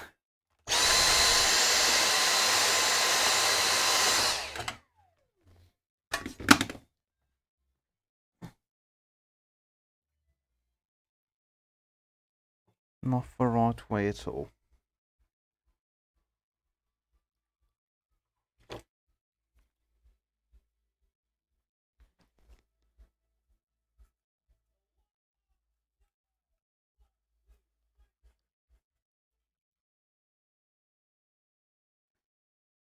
Well, that's actually a decent bit of soldering of a trace left here. It looked worse while I was working on it, but it's actually pretty okay looking at it now. The problem when you're cutting the holes up like this is that you get less and less track around the hole when you do it, but in this case it's actually still within acceptable margins. The tracks are rather fat. So I think we got away with this quite well. So these caps should now be able to pop in. Yeah, now it's working. Now we can actually fit them. So that's good. That's good. Beautiful. But before we get those caps in, we have some smaller things to deal with.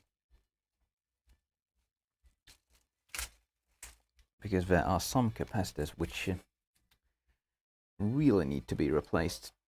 There are some 22 microfarad caps which I think should be replaced with film caps.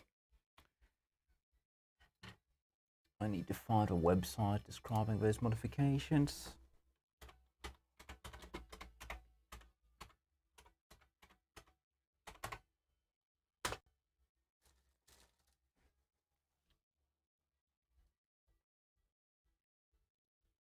Where's this? one website where some guy went through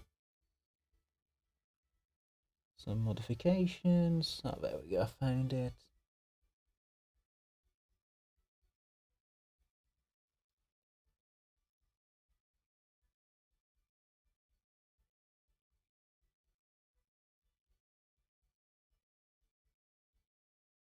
Yeah, we want to replace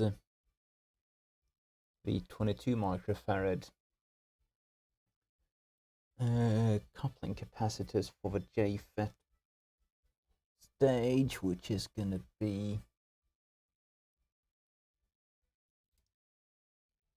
C320 and C305. Let's see where they are. Yeah, C320, C370, yeah.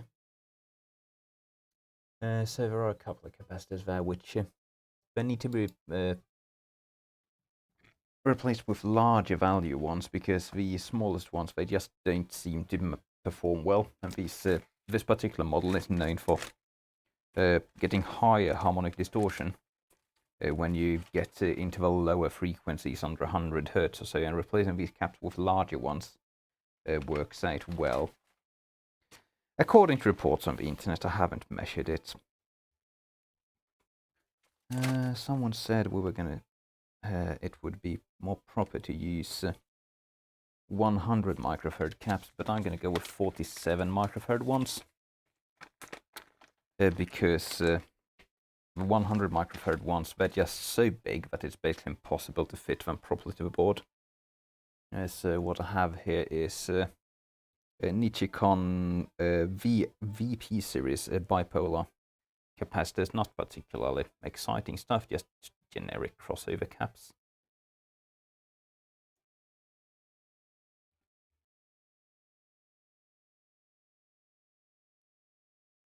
Reticular Beat says, I got a 2005 EMU audio interface I recapped with Panasonic, but there are like 20 more small 470 microhertz 6.3 volt caps.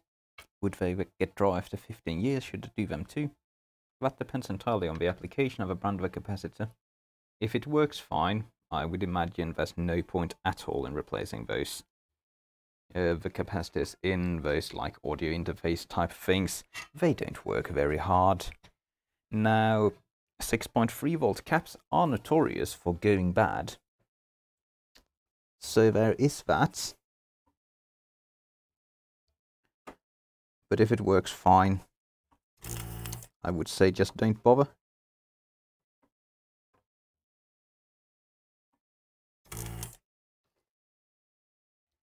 But that's one of the 22 microfarad caps. Here's the other one.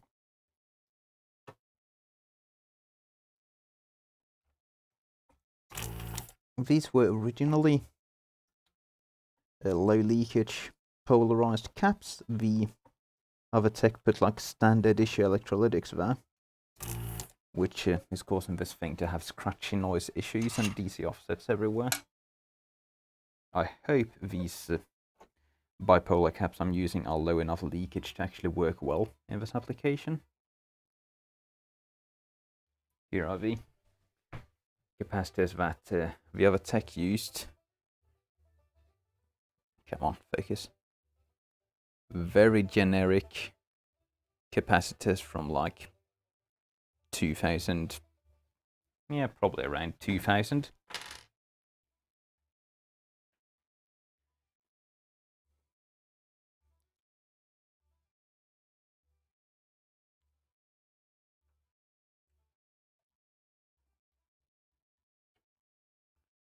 So the 22s turn into 47s. The audio files recommend 100, but we can't fit those in there.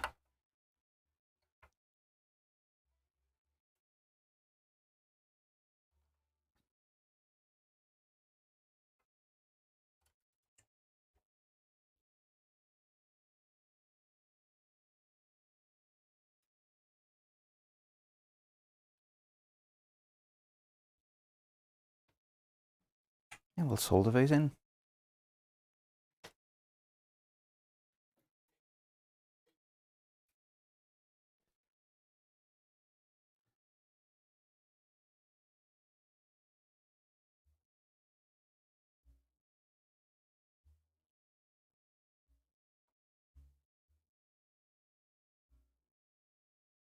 There's one.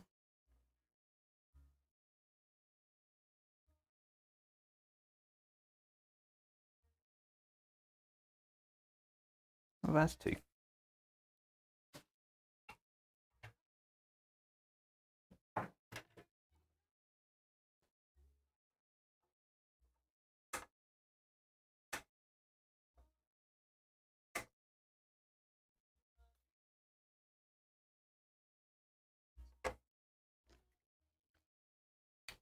Yes, now there's a couple of small film caps as well. C305 should be replaced with, what was this guy saying? 1 microfarad.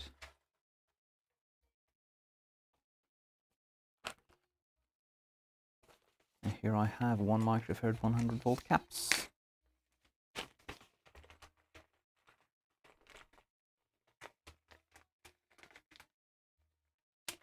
Come on. Out you come. That's going to be 305 and 355 then. Some tiny 22 picos thingies.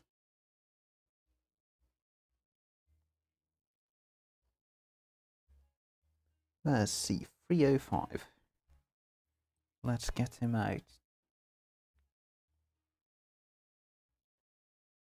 Reticular Beat says, thanks, love watching your videos, cheers. No problem, man.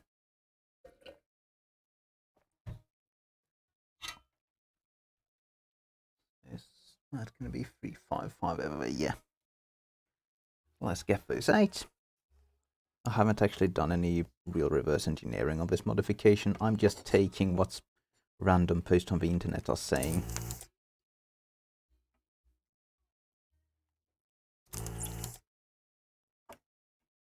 Someone had made some measurements on this model, confirming that there's something to this modification, but I don't know.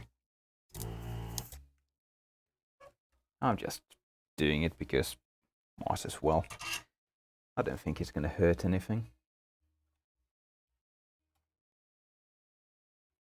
And if it doesn't work well, we can always put the original values back. I have all the parts needed for that.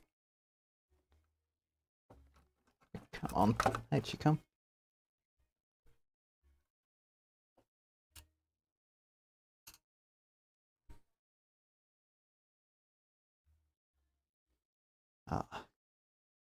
I love it when film caps have a correct pin spacing.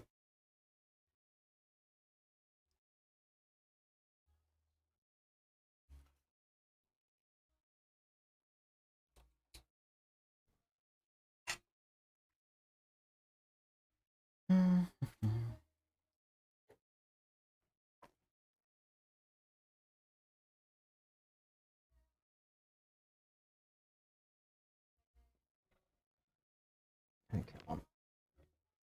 Soldering with vertical boards is never fun. The solder just wants to go all the wrong places.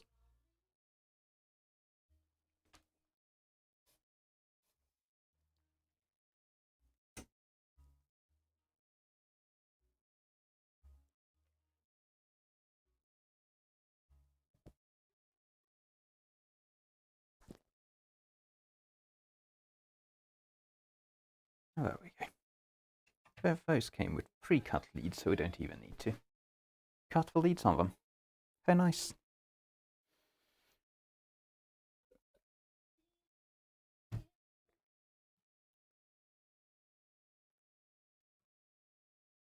Let's see, we have some more electrolytics that need dealing with. 80 volts, something.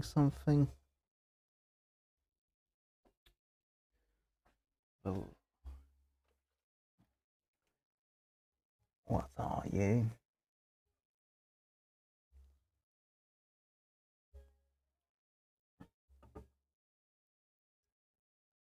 .47 microfarads, 80 volts. I think I have something ordered for that.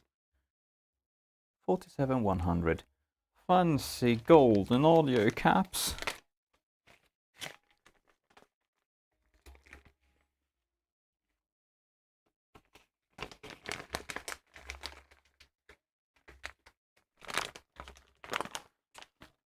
I don't generally do audio grade things because most of the time they're bullshit. However, these golden, I think they're FW series, and there's some other series as well of these. They have rather low leakage, which makes them very suitable for like JFET's preamp stages and that sort of thing. So I try to keep an inventory of them at hand. There are other low leakage caps as well, but these are the most easily available ones.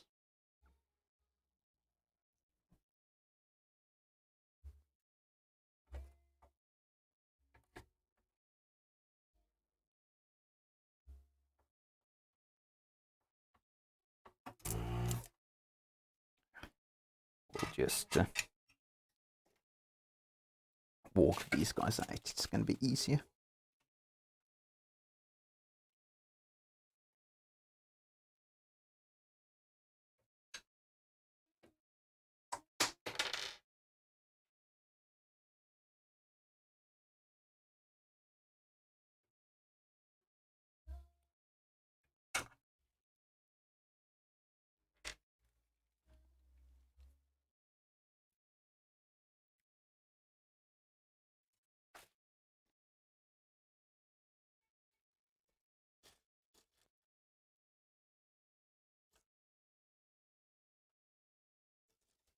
Let's see. Negative pointing down on all of these.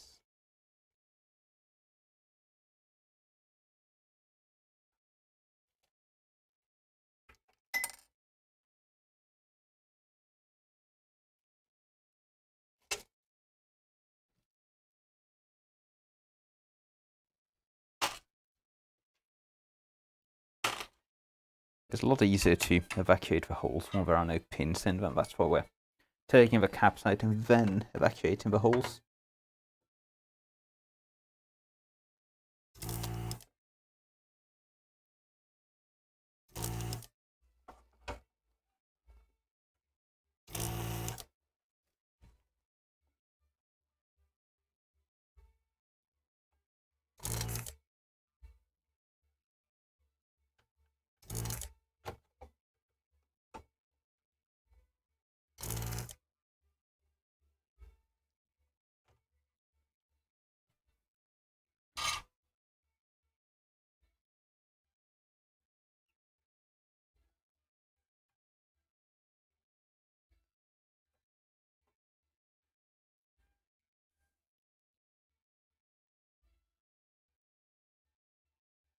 I think these caps are actually just bypass caps, so we would probably be better off just using normal low ESR caps for this, but whatever.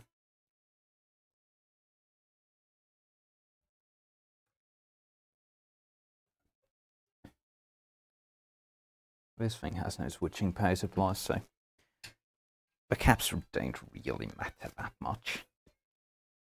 As long as they don't dry up instantly, we're happy.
There we go. That's four new caps.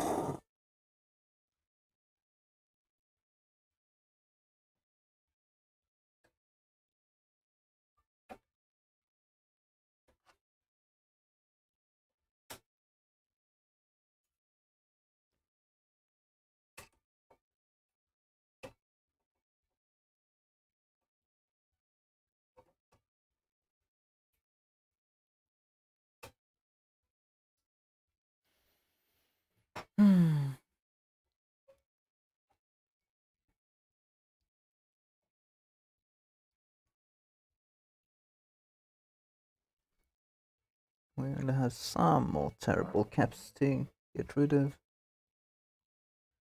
Some more 22 microfarad somethings.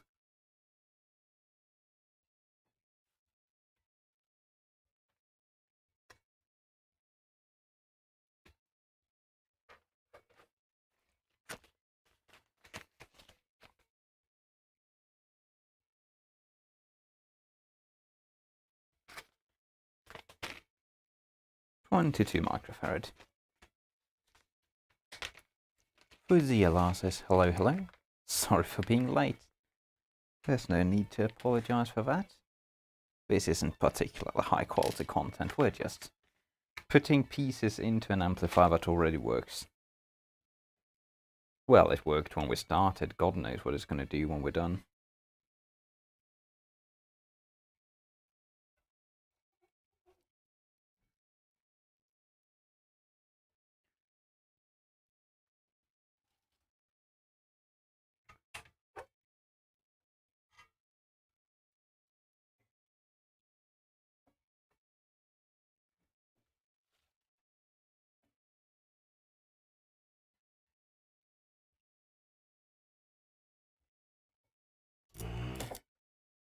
Oh, come on.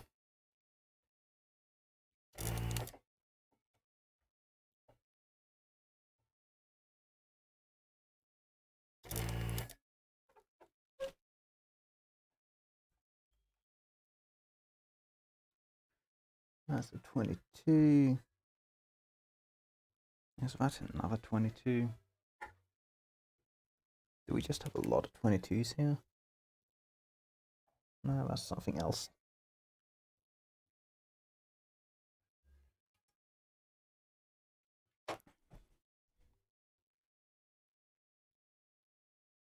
Yes, it's the streamer hat. Don't you recognize it? I've been wearing this thing for a year.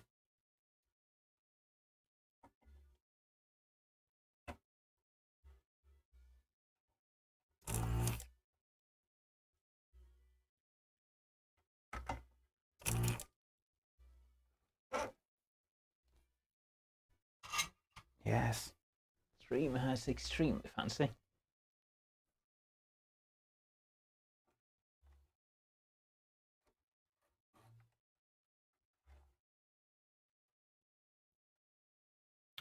More crappy 22 microfarad caps coming out of this thing now.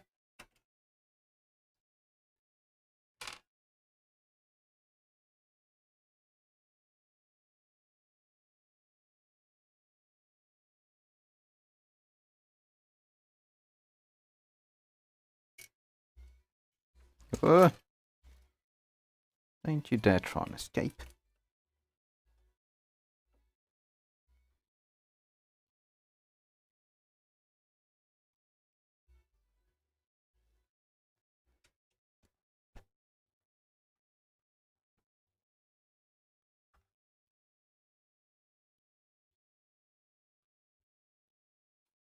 And we have some...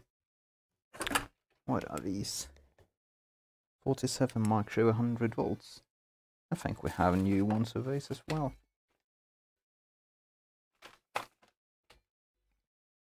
Yes, we do.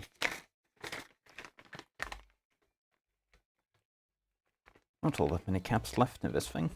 Not that we care about anyway.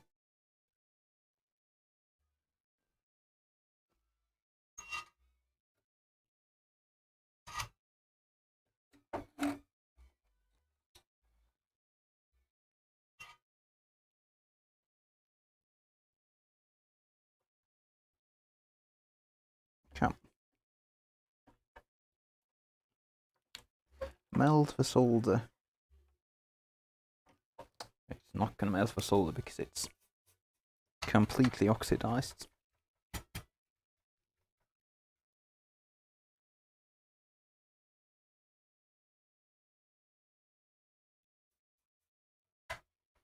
CCTV user says, I think I prefer high-end Denon, lol. I don't know. I would generally pick Sony over Denon. Denon, they have like some of their really high-end older offerings were really nice, but they generally are lower grade than Sony's like similar segment offers. Oh, solder's hot. Ouch. Denon have always been kind of feature focused, whereas Sony have more traditional high-end offerings. And I don't like stuff with a lot of features. I like my things simple and pure.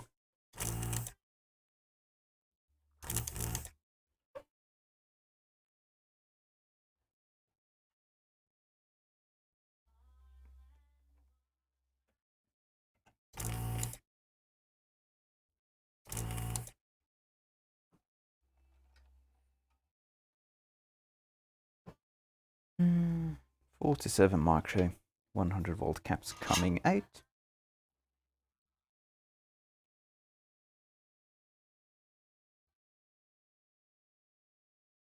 CCTV users asks if I've heard about the HDMI 2.2 issues on something. The answer is no, I don't care. All that new fancy stuff. I just don't care. Generally, when consumers or customers ask like, hey, how do I get this fancy new feature working? I just go, don't bother, it's just going to cause you problems.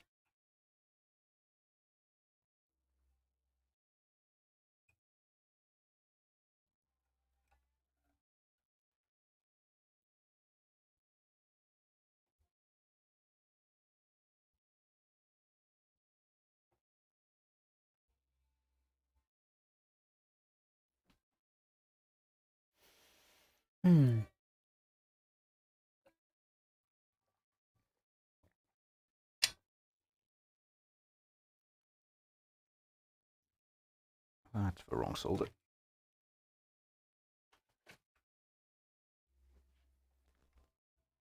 I need to put a smaller tip on this thing. We don't need the 52D anymore.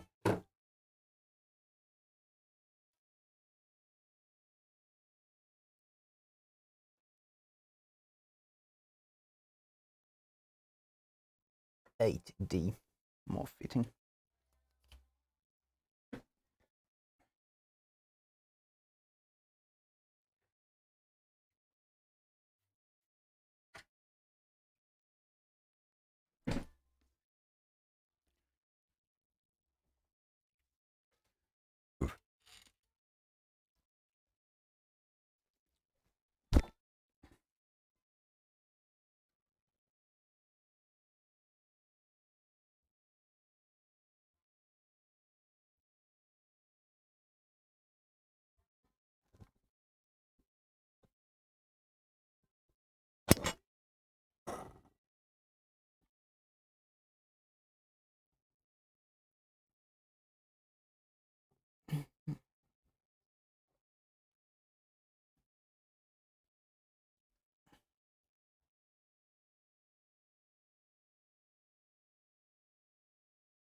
Oh, there's another 4 caps soldered in.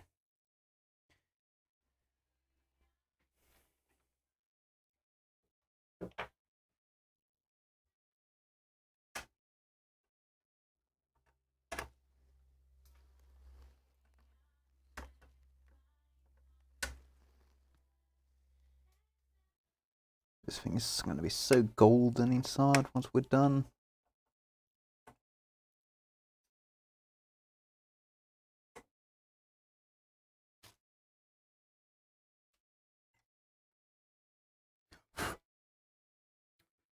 There are still 4 more caps on this board that I think we want to replace. Maybe. Oh no, there's more than that.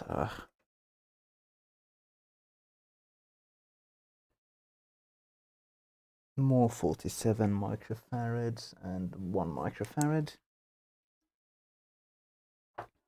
I really wish I had the top camera right. Fuck it, let's just rewire the HDMIs. Since we only have one working HDMI because OBS Studio is a piece of garbage.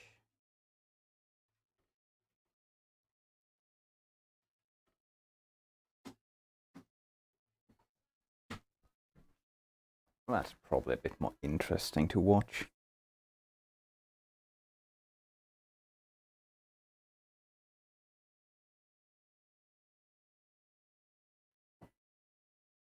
So we have the caps down there left. Negative up.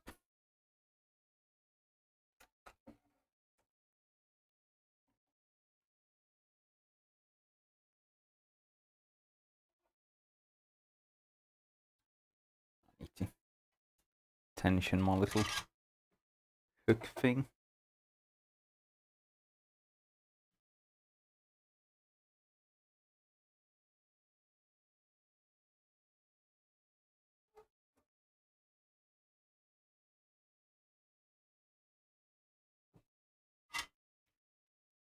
That's a lovely bend on that board there.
Someone asks, who owned Technics? Was it Panasonic? Yes, I do believe so. Matsushita.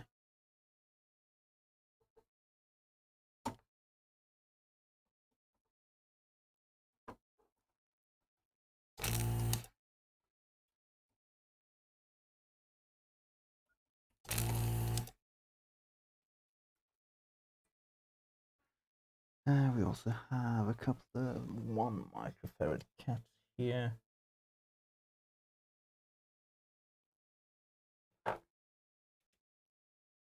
With negative in the opposite direction to the 47 mark. One's good to know.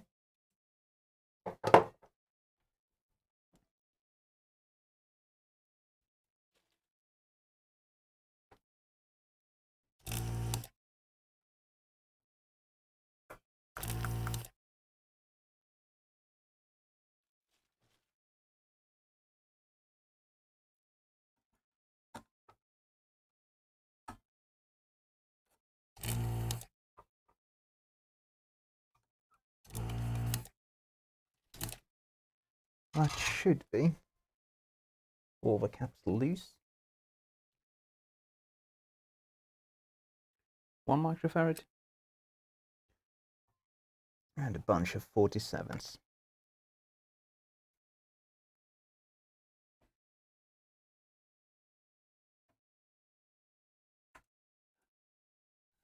Come on. 47.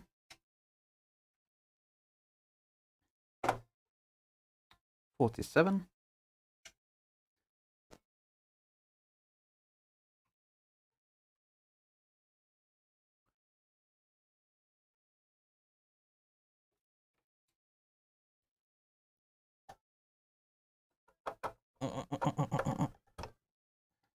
1 microfarad.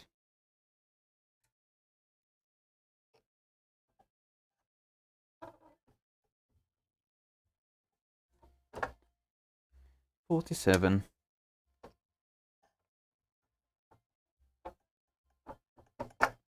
And 47.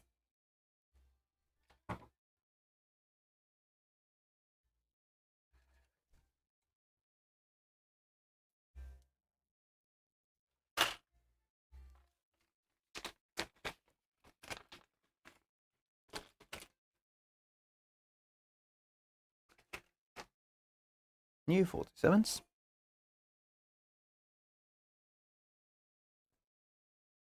CCTV user says he's tired of a GPU shortage. Yeah, everyone is. Stop buying crypto. Ha ha ha, no one's gonna stop buying crypto.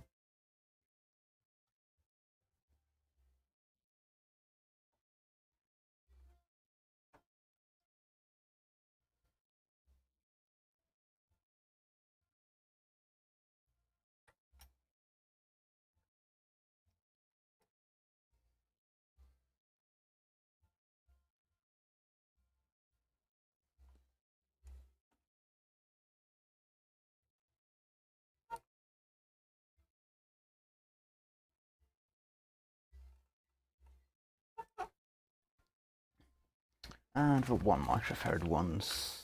Is it this bag? Yes, it is.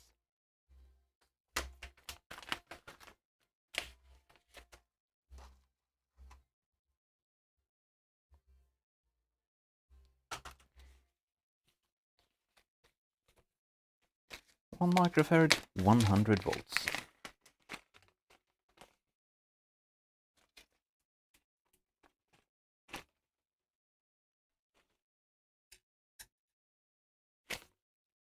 In like 3 separate bags. No point having the same component in 3 bags. That's just gonna make a mess.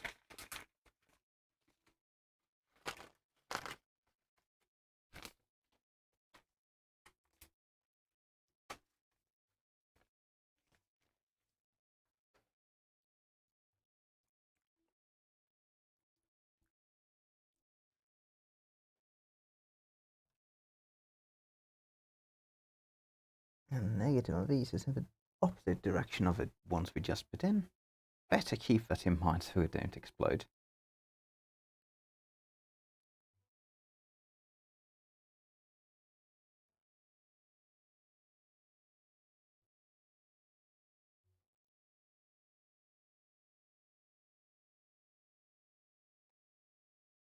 Now we just solder those in.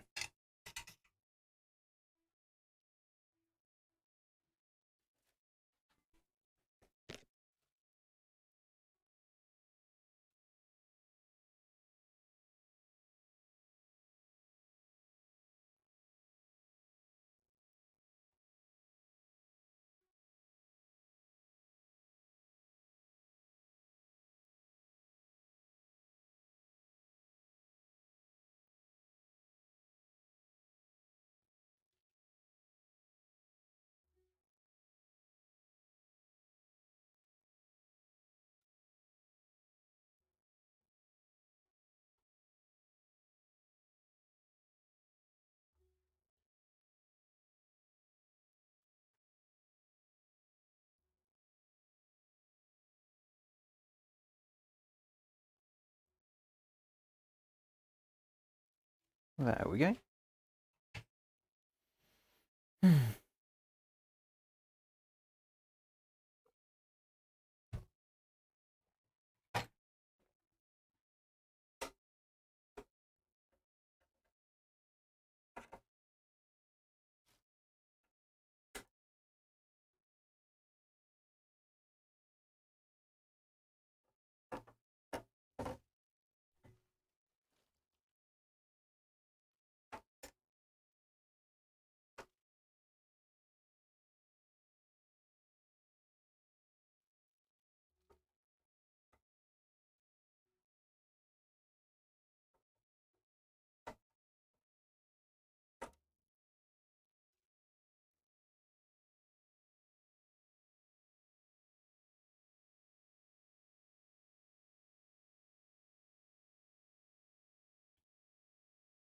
come on, you stupid little thing.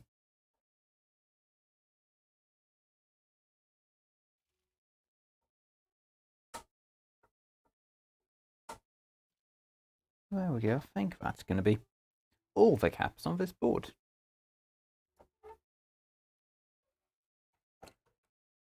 Let's have a look. That does look quite fresh, doesn't it? Lots of black and gold. So we're not going to be doing these. We just need to put those new guys in place. And then we're pretty much done. Although I think we have one resistor there that we need to replace. That's going to be a fusible one. But there might be a couple more fusible resistors we need to replace here still to prevent future explosions. Here are those LEDs which actually caused this thing to blow. So this is the original on this side and this is a replacement over here.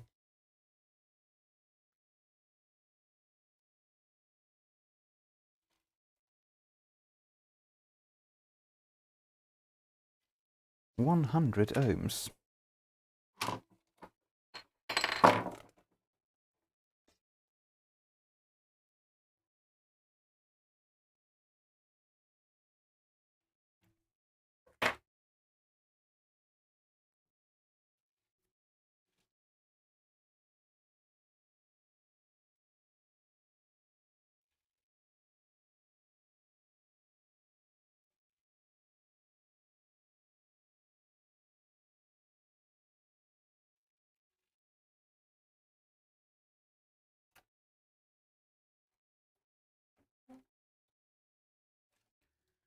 And that would be some resistor around here. This one.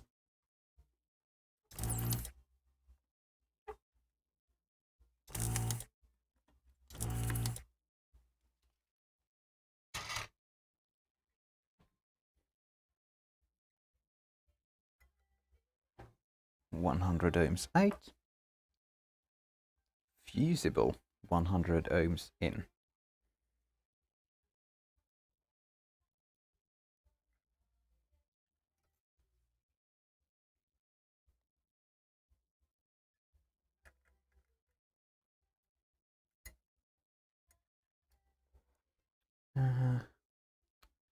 Of course, it's almost impossible to get in there.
Do we have any more resistors that need to go? I don't think so, but I don't remember for sure either. I'm not really seeing anything that's been replaced. Let's just put the new caps in. I want to see this thing play today.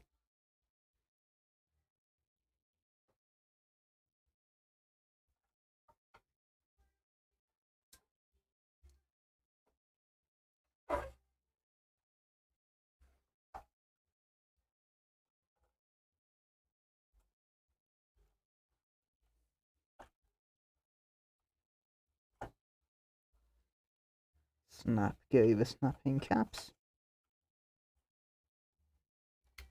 This is beautiful. Very satisfying. After having to watch those terrible, cheapo, incorrect replacements for so long. See the right ones in place. Pornographic.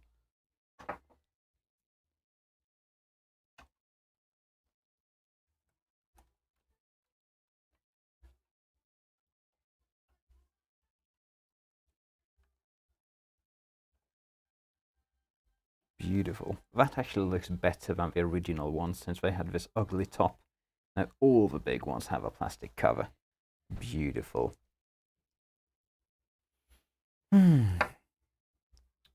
Okay. So there might still be some tweaking left to do on this board to get maybe a better LED or replace the one on that channel, but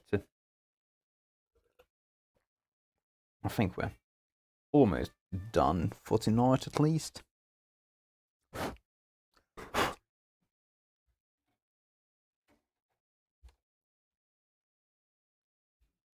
Let's just solder those big guys in place with a big chunk of solder.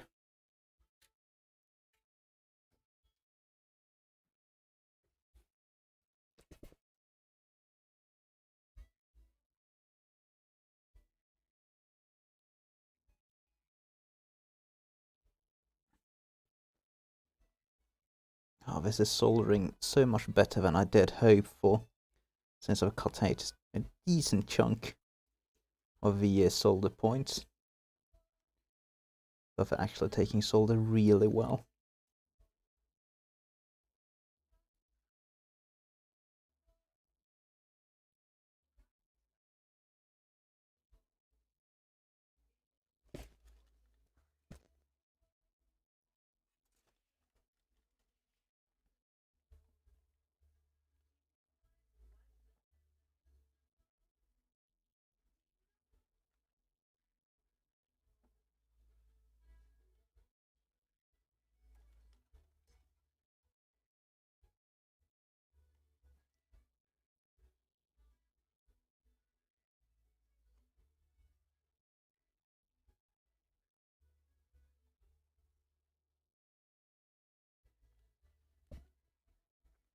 Beautiful. All soldered in. Ah. Hot flux on my arm.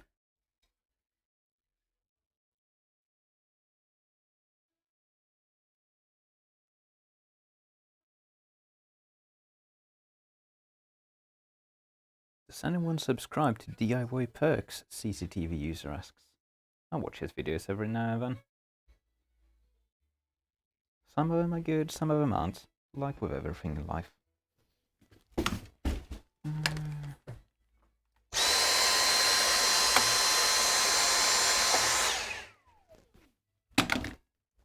We basically have the entire heatsink they're bathing in flux droplets, so we're going to wipe that off now.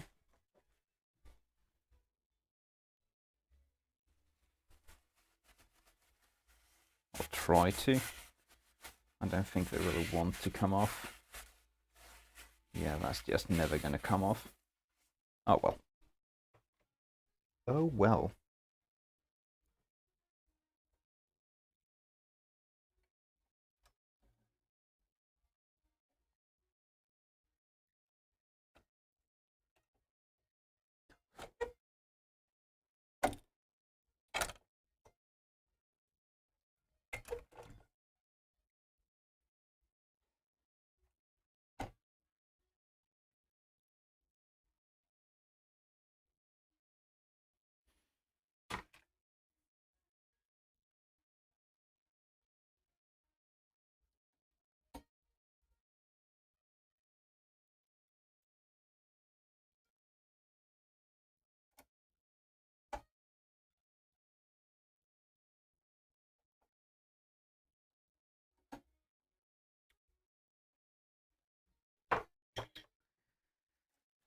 This should really be ready for a final inspection and a test.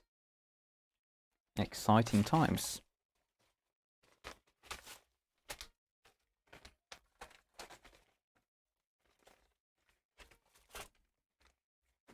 There's still some work left to be done, some capacitors, which could do with replacing some boards, which could do with rework, but nothing that's really going to be major. That's going to be hampering the amplifier's performance.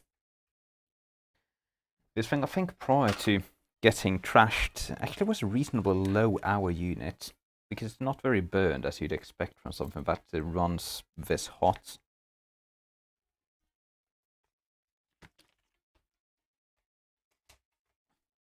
And I know it's been like trashed for probably over 10 years. Probably over 10 years.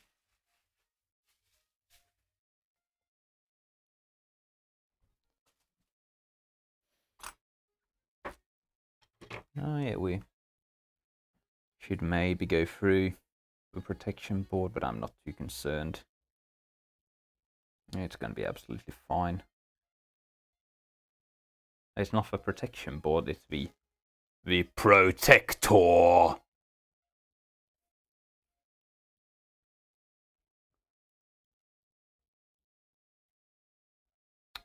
Actually, I think there might be something funny with this, because I think the bias test points for one channel isn't working, but that could be due to some bad resistors down on the board. So we might have to go through the protector at some point, but it should work well enough for the time being.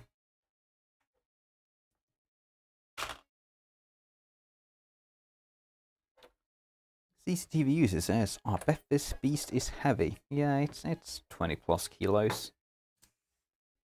It's a big chungus.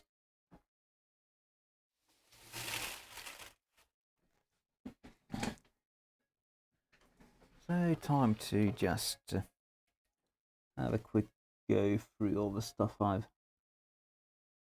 soldered in here. Make sure nothing's splattered, shorted, broken, not soldered properly.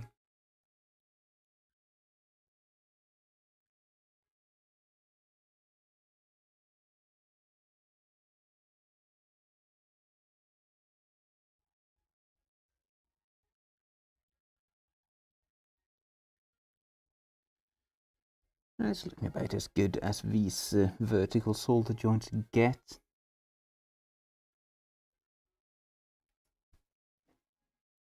I think it's going to be good enough.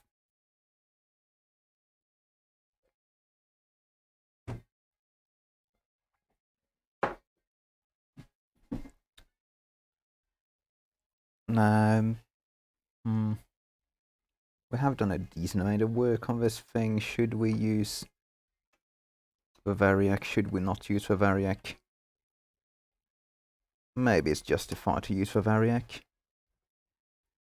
just to make sure it doesn't book itself in for another output stage replacement. That would be a bit unnecessary.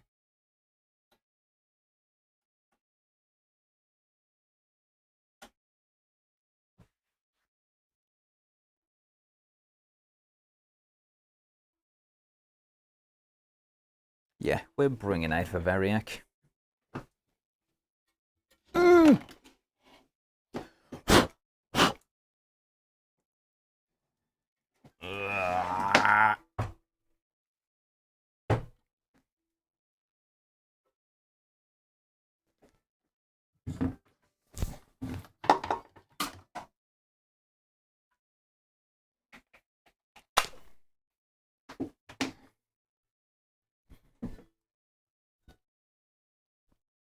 Oh yeah, we should...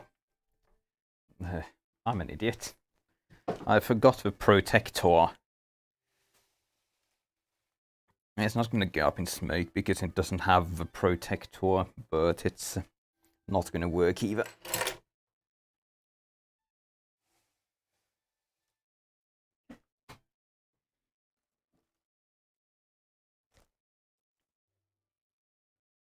Protector with its very broken mounts.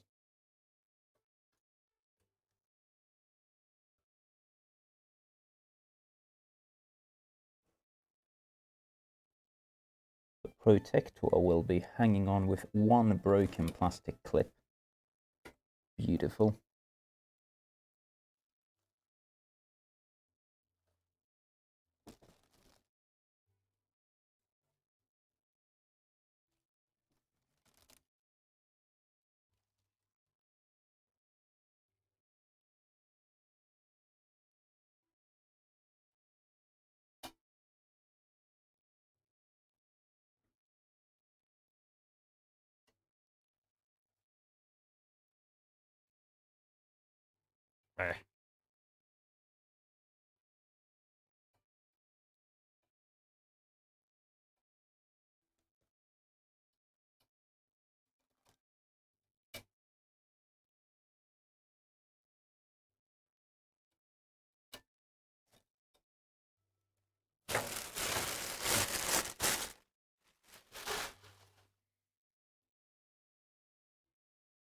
Okay, that should be good enough. CCTV user asks, do you still have a Fiat Panda? I have never owned a Fiat Panda. I have owned, and I do own a Peugeot 205 though. Maybe that's what you're thinking of.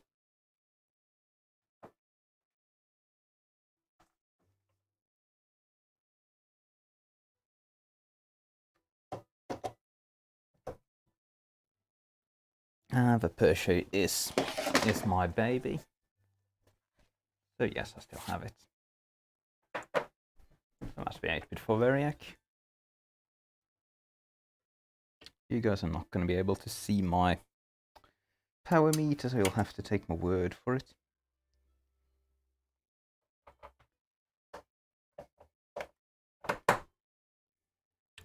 Variac's hooked up, everything's hooked up, however on.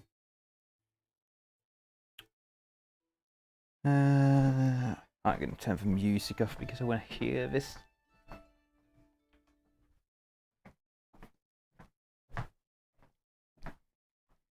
Yeah, I do own two Peugeot 205s. One is, it was reasonably nice. It's been sitting outside for a year or two. It's no longer as nice, but that's a donor car. Then I have the nice red one, which is excellent. Okay, here we go. This is going to be the smoke test, as a UXW build would say. We do actually want to monitor the rail voltages, just to be on the safe side.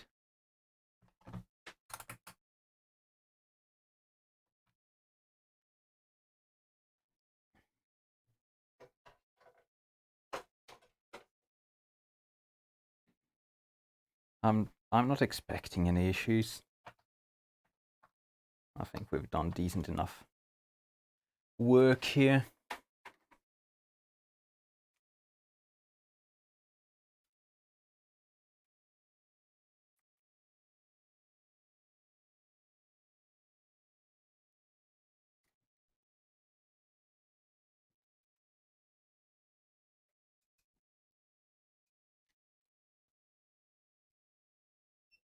So we have grind there, and one rail is going to be there. Well, it's got some voltage on it already, so that's good. That means we're not completely shorted. I'm not going to see the other meter, I'm afraid. It's the bench meter off screen.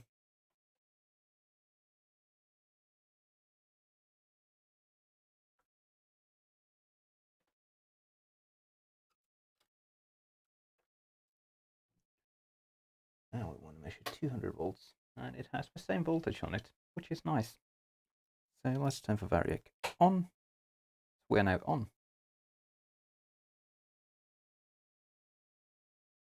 Voltages are rising nice and symmetrically.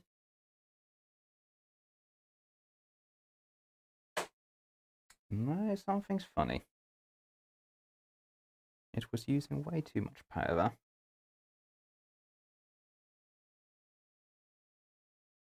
Ooh boy. Time to bring out the thermal camera.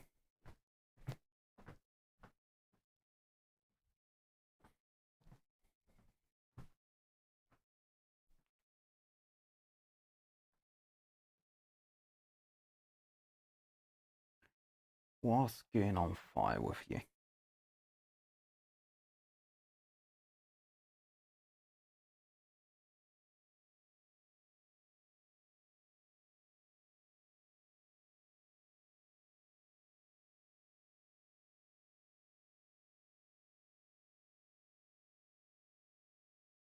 These capacitors, did I put them in backwards? I'm quite sure I didn't. Surely not, it has to be because I just soldered them.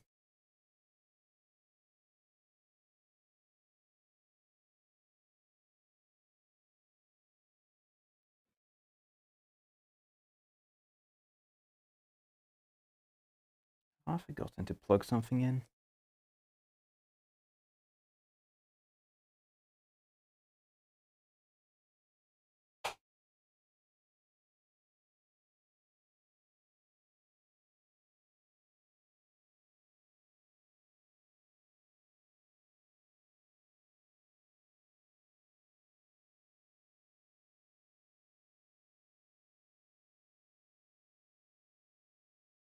It's drawing a bunch of power when we get up to about 9 volts. And we have 3 outputs that are running hot. Very obviously 3 hot outputs.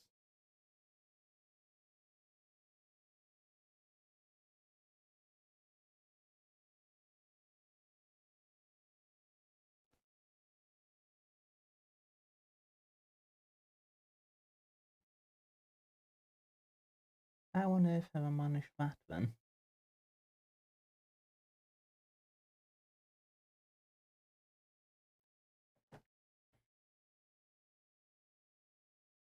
Let's check the bias of those outputs.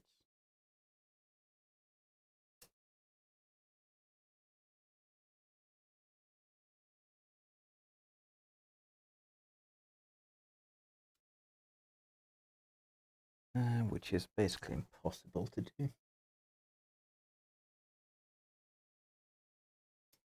We're gonna have to just hold the probes on them.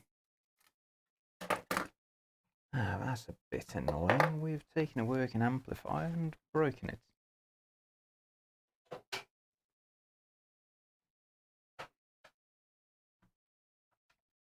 Good thing we use for Variac.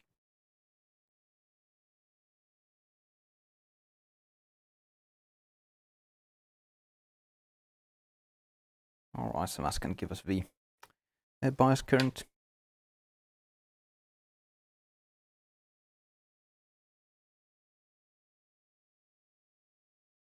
Yep, that's a lot.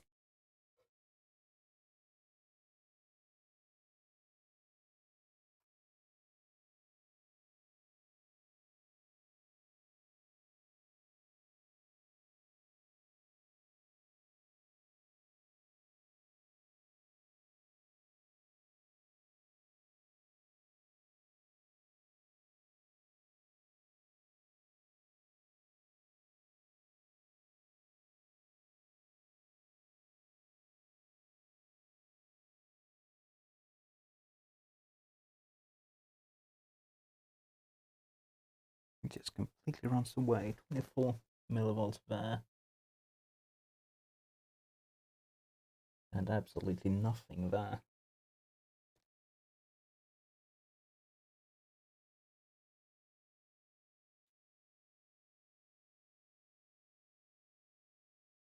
That's mysterious.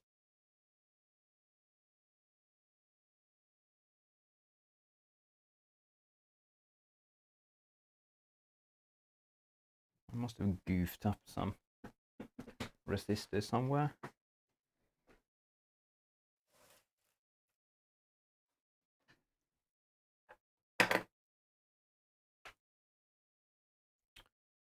This Variac is very dangerous because it has no case and everything is live at mains voltage in it. Let's hope I don't brush up against it. So I'm guessing our BE is going to be saturation for these outputs. Let's check that. Yeah, 0.6 on that side, and on the working side, 0.37.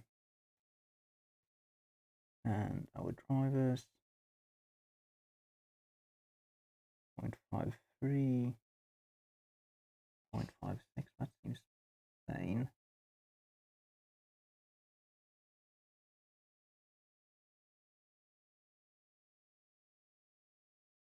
But it's just a bunch of garbled mess on the other side.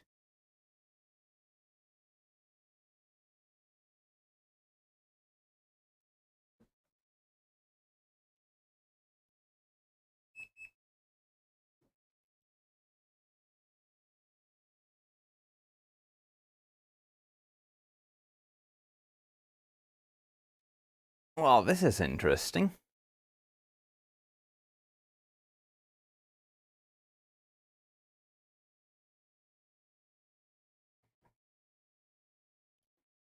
No, I legitimately have no idea what's gone wrong.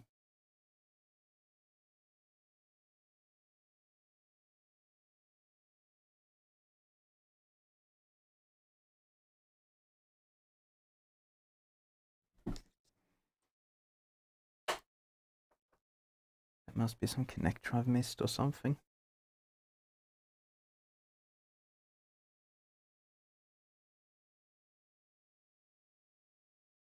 I promise this thing was working fine last time I saw it.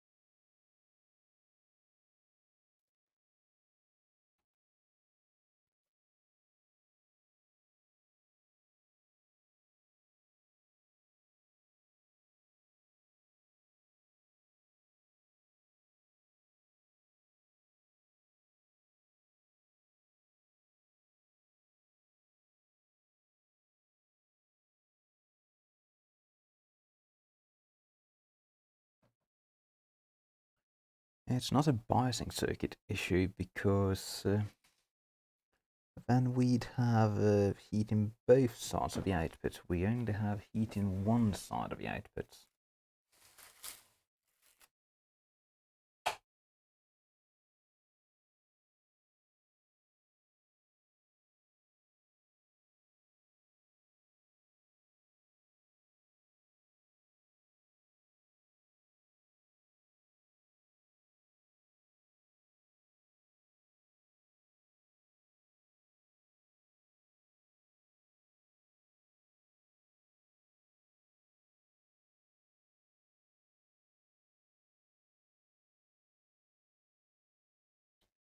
I'm going to have to bring the service manual out to really get a grip on this.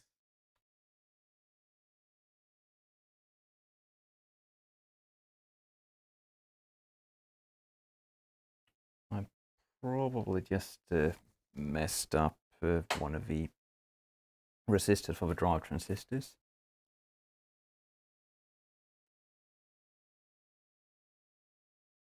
I need to verify what values these are supposed to be.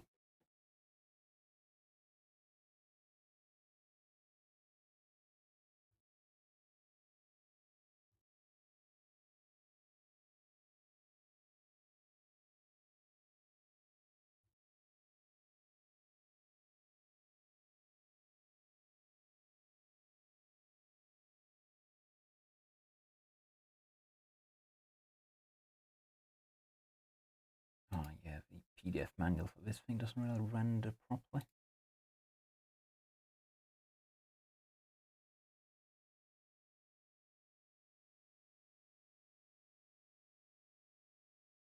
So we want a schematic, there we go.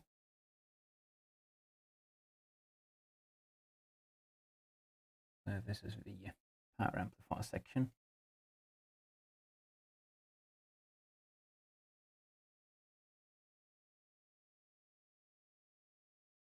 So these are the output stages.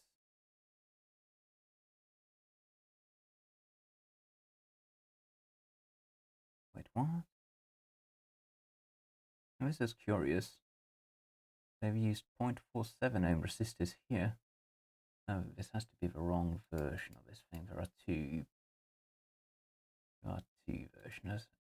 versions of it actually.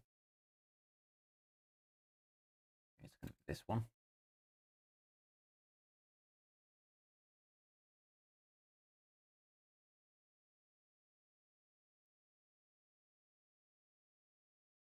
This is going to be the right one.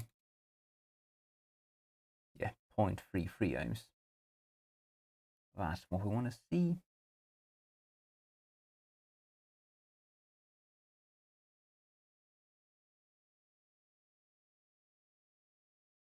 So we have R403 is supposed to be 10 ohms.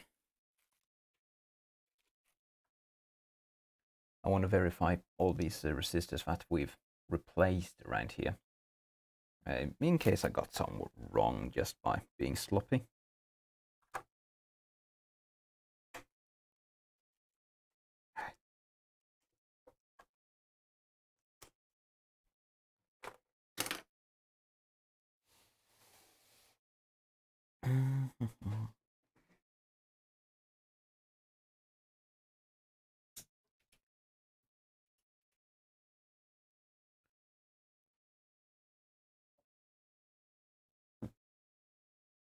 Let's see.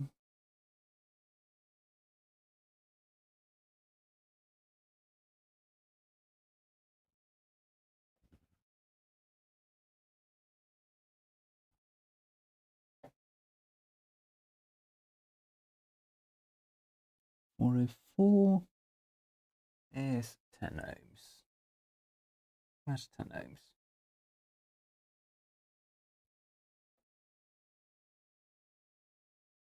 402 is 100 ohms. Where's 402?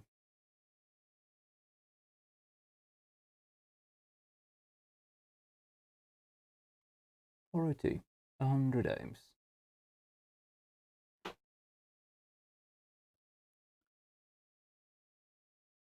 .403 is 10 ohms.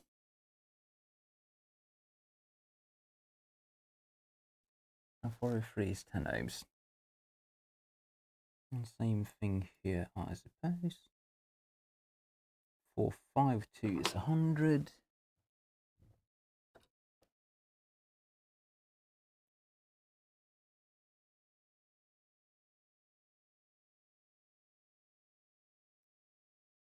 Four, 5, 4, 5, 3 are 10 ohms. 5, 4, 5, 3, 10 ohms.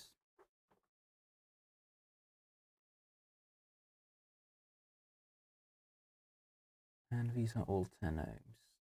Base drive. Emitter resistors are all in place.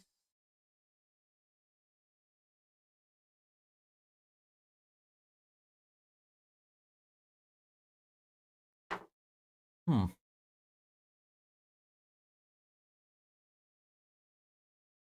we've left something up on the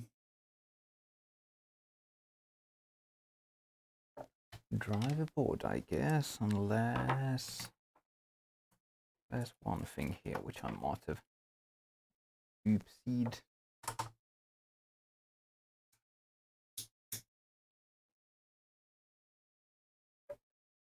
Is this guy actually still a thing?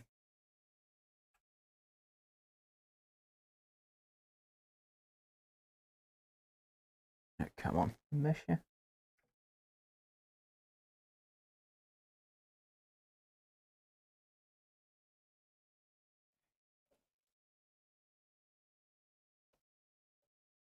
No, that would be a thing. I'm quite sure we've messed up on the reamp board somewhere. Oh, that's annoying.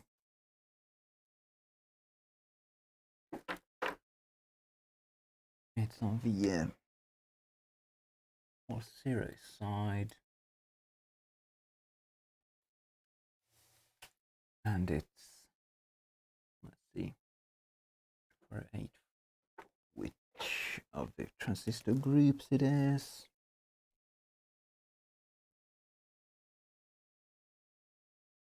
407 is one of the drives. It's going to be this side. These are the transistors that are getting hot.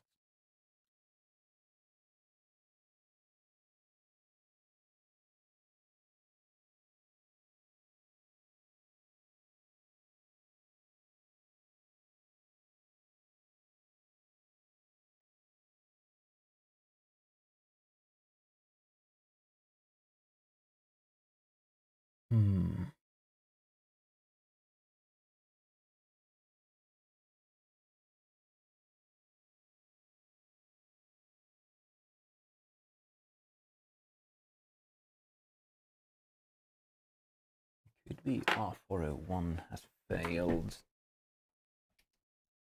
I wouldn't imagine so.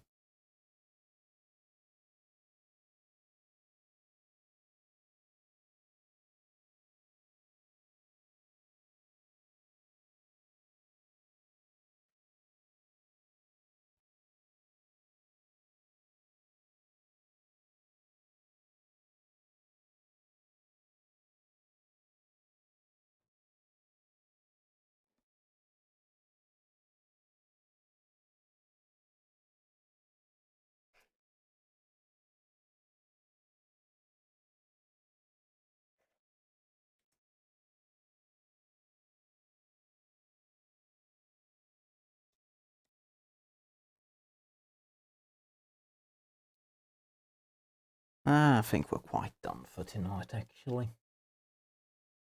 I'm gonna have to take a deep dive into this thing, and I don't feel like doing that at midnight on Saturday. Oh well, that'll be it then. Cheerio.